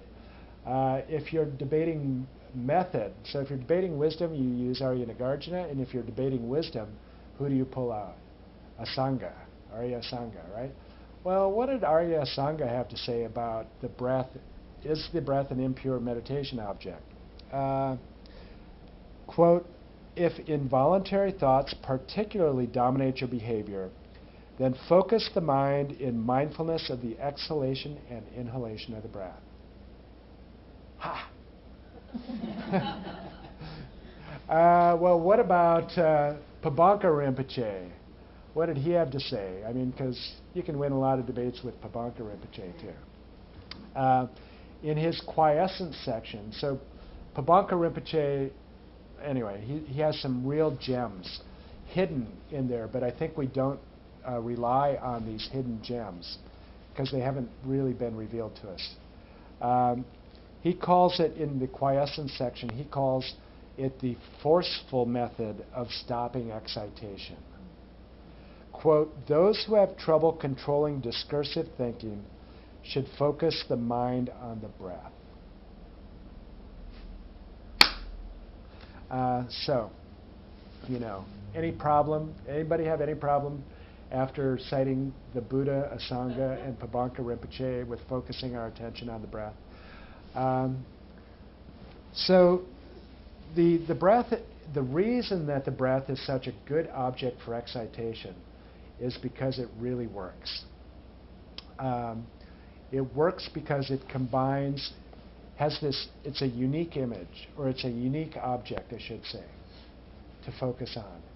It's constant enough that watchfulness can alert you, or when it checks in, it can tell you at time 2 whether it's the same object as at time 1. You know, so am I still on my object? Well, yes, it's still the breath, because the breath is constant enough to say at time 2 that yes, you are still on your object. So in that way, it really supports stability. However, a rock is also constant, right? And you can choose a rock as your meditation object. And some traditions do that. They say start with that, and just notice the rock. And you'll notice whether your attention has drifted off the rock or not. Because it's the same at time 2 as at time 1, and time at 10 to the x power time is the same because it's very constant. The problem with a really constant and unchanging object is that it can lead to dullness because it's boring. It's not changing at all. So it's helpful to have an object that is constant enough but also changing enough. And that the breath is changing enough. Every inhalation, every exhalation is different. Your experience of it is different. And so it's constant enough to let you know that have I drifted off my object or not. It is engaging enough because it is changing to keep you fascinated with your object. So in that way, it really supports clarity. So it's really a very good object, and this is why the Buddha said, choose the breath, to promote stability, because it's both an antidote for excitation and dullness, or it promotes, it's an object that is unique in promoting stability and clarity both. And also there's, on Monday we'll talk more about it, it's a living thing. The breath is alive. It's prana, and so because of that, bless you, it engages the right hemisphere of the brain rather than the left hemisphere of the brain. So that does something very special also. So for moment-to-moment attention is you're going to find lies in the right hemisphere of the brain.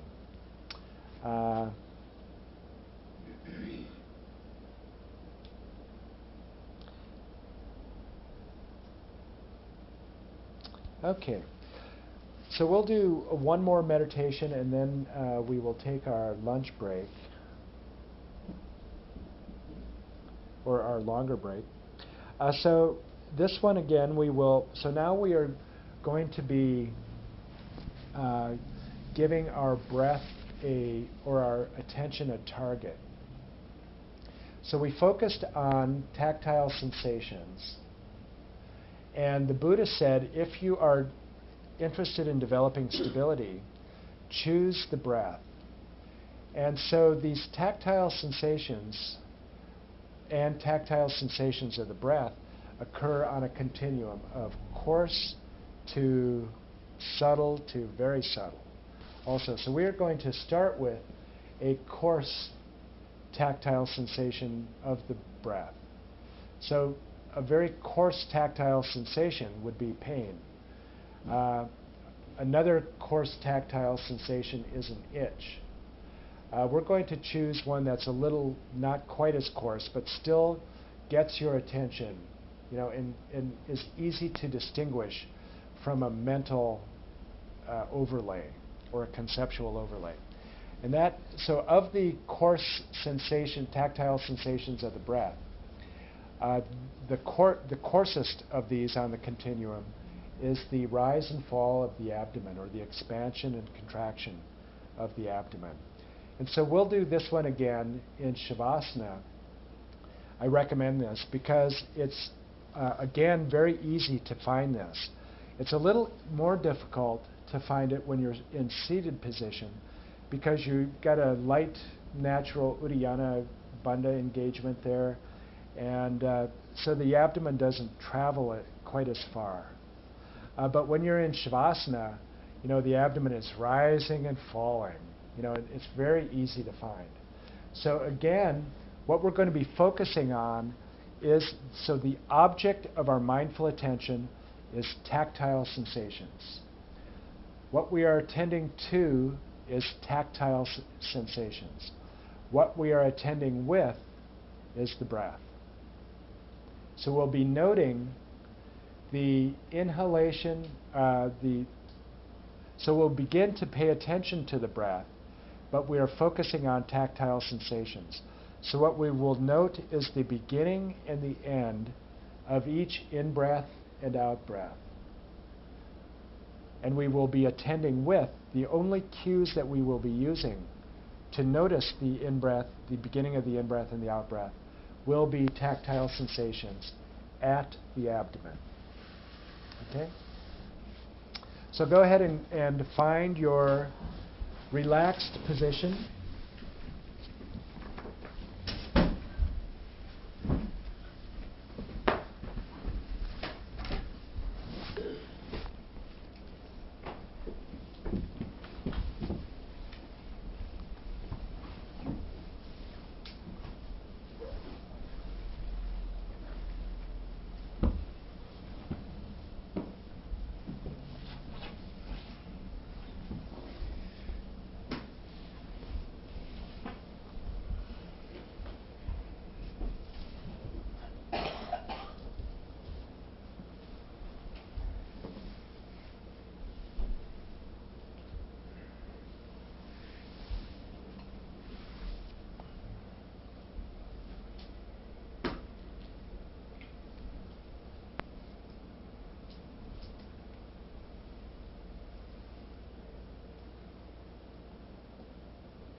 So when you hear the bell during this 2 days of this workshop, I'd like you to develop a Pavlovian response.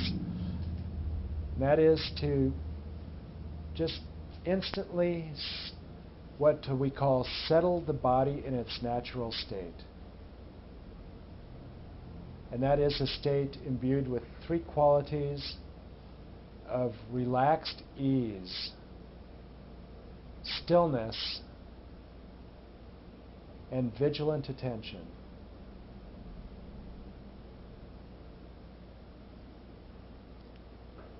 Release any memories of the past or any fantasies of the future, and withdraw your attention into the domain of the body.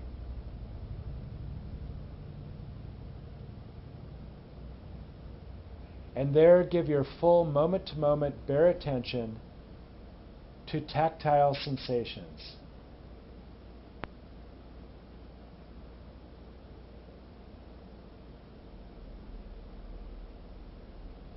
Noticing first that feeling of solidity or firmness where your body contacts the floor.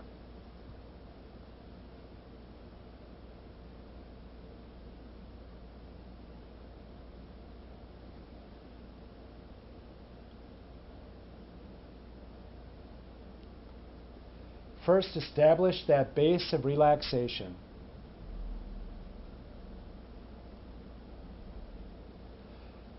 By noticing tactile sensations wherever they arise within the body. Whether it be an itch on the surface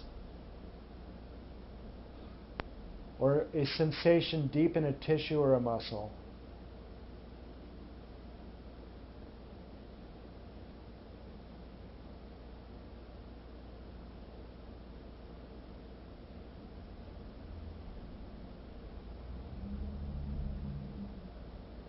And if you note any tension or any pain, let your breath be drawn to it as if magnetically. And then release that tension or pain with a deep, full exhalation.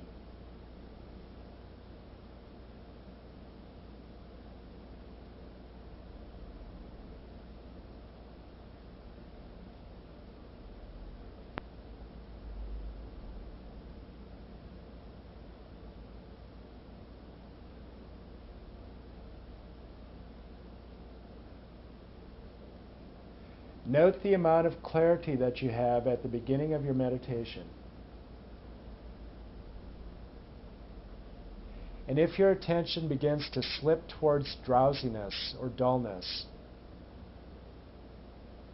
revive the brightness of your attention on the inhalation.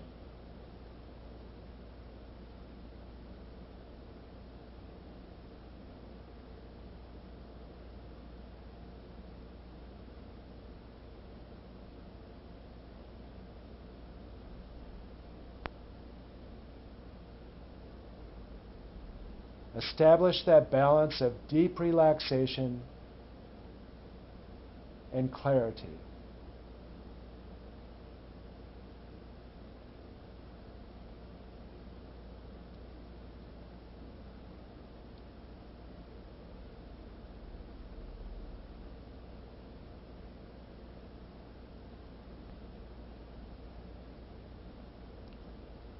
Now take 3 deep, full breaths and note tactile sensations of the breath wherever they arise in the body.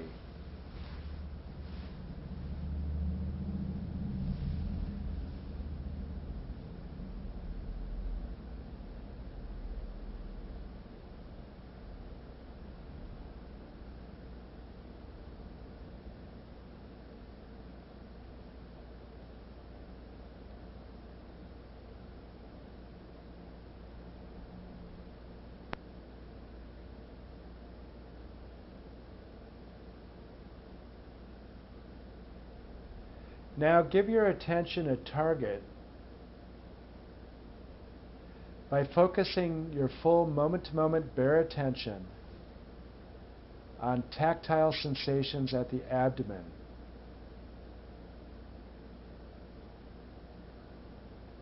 Noting the rise and fall associated with the breath.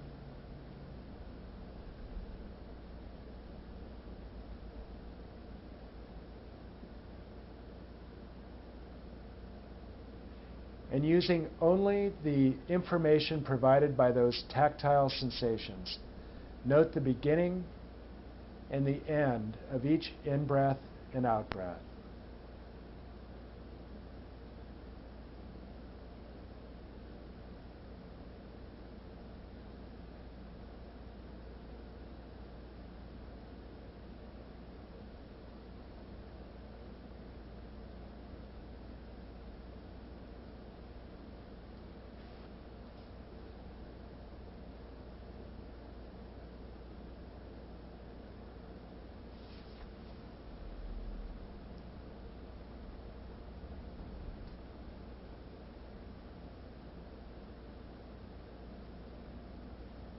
If your breath is shallow, you'll notice only your abdomen expand and contract.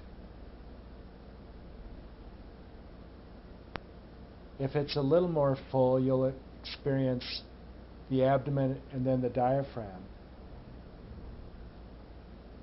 And if it's a full breath, you'll note the abdomen, the diaphragm, and then your chest expand and contract.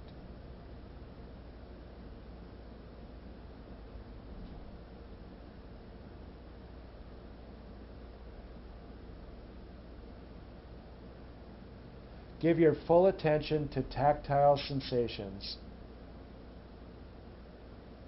And if you are distracted by the mental sense,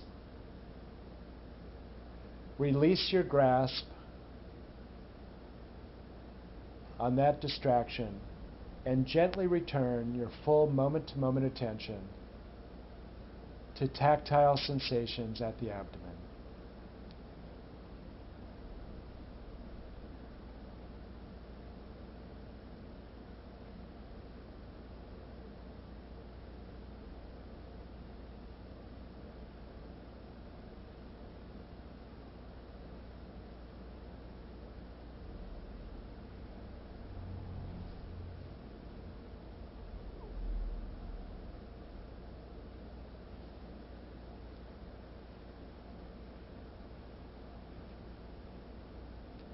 continue deepening your relaxation with each exhalation,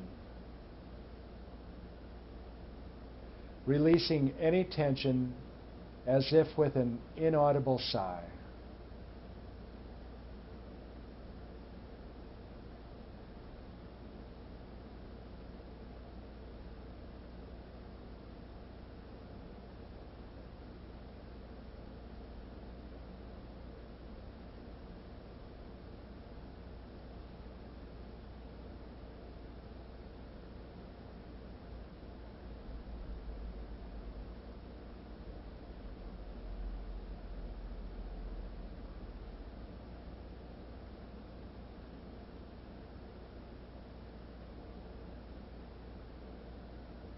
Give your full moment-to-moment bare attention to tactile sensations only at the abdomen.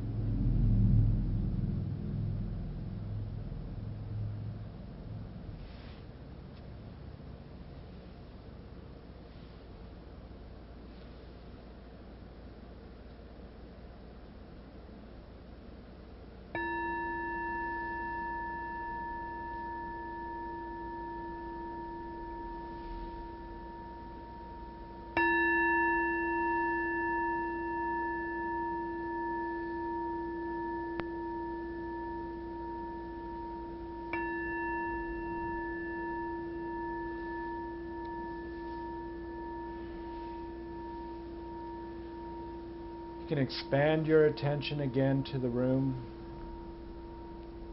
Wiggle your fingers and toes and stretch.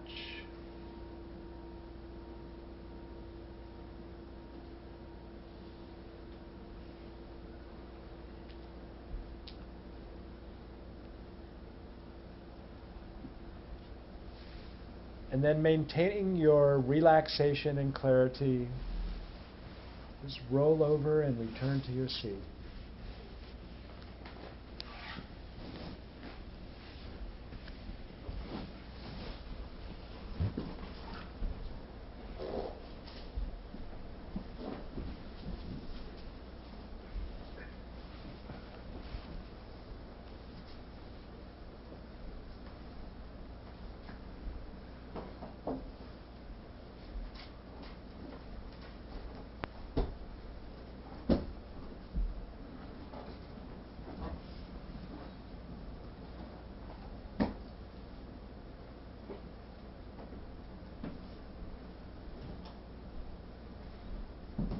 Are there any comments or questions about that experience? Yes? I switched my meditation practice to laying down. It's much easier for me to avoid the excitation laying down. Huh. And it's more a matter of worrying about falling into deep sleep-like relaxation, which the breath is great. You just breathe in and I feel myself float up from my breath. It's very useful. It'd be useful for me because I have trouble with distraction. Excellent. Yeah, it's interesting, isn't it, the association of distraction and tension, and that the antidote is really relaxation. Because we are so trained that to furrow the brow, to focus. Any other comments or questions? So congratulations, you have achieved stage 1 of Shamata, directed attention. You have placed your attention on a chosen object, tactile sensations of the breath, and that will be our chosen object through the remainder of the day, becoming more and more subtle. And you were able to keep it there for some varying length of time. So, way to go. Stage 1. Stage 2 is coming next. And we'll talk about, so when we come back, we'll talk about strategies, tactics for getting to stage 2, 3, and even stage 4. one of the first things that you notice when you choose an object to place your attention on, trying to reach level 1, is just how chaotic your mind really is. And so that can be a very good noticing right there of just what's going on in there. So rest assured that it is not your meditation practice that is creating the chaos. You're just beginning to notice what's going on. So we'll talk more about stability then. How do you go about really, now that we have focused our attention on a chosen object, we've really established the base of relaxation. We're no longer falling asleep as we relax deeply. How do we really deepen our stability now so that we can keep our attention on our object for a full minute or so? And more to come beyond that. So we'll take a break now, and if it's okay with you, so it's 3:06 now. So if it's okay with you that we maintain our schedule and actually restart at 3:30, so you have a 24-minute break, that would be good because we have a lot of ground to cover before 6 o'clock. Okay?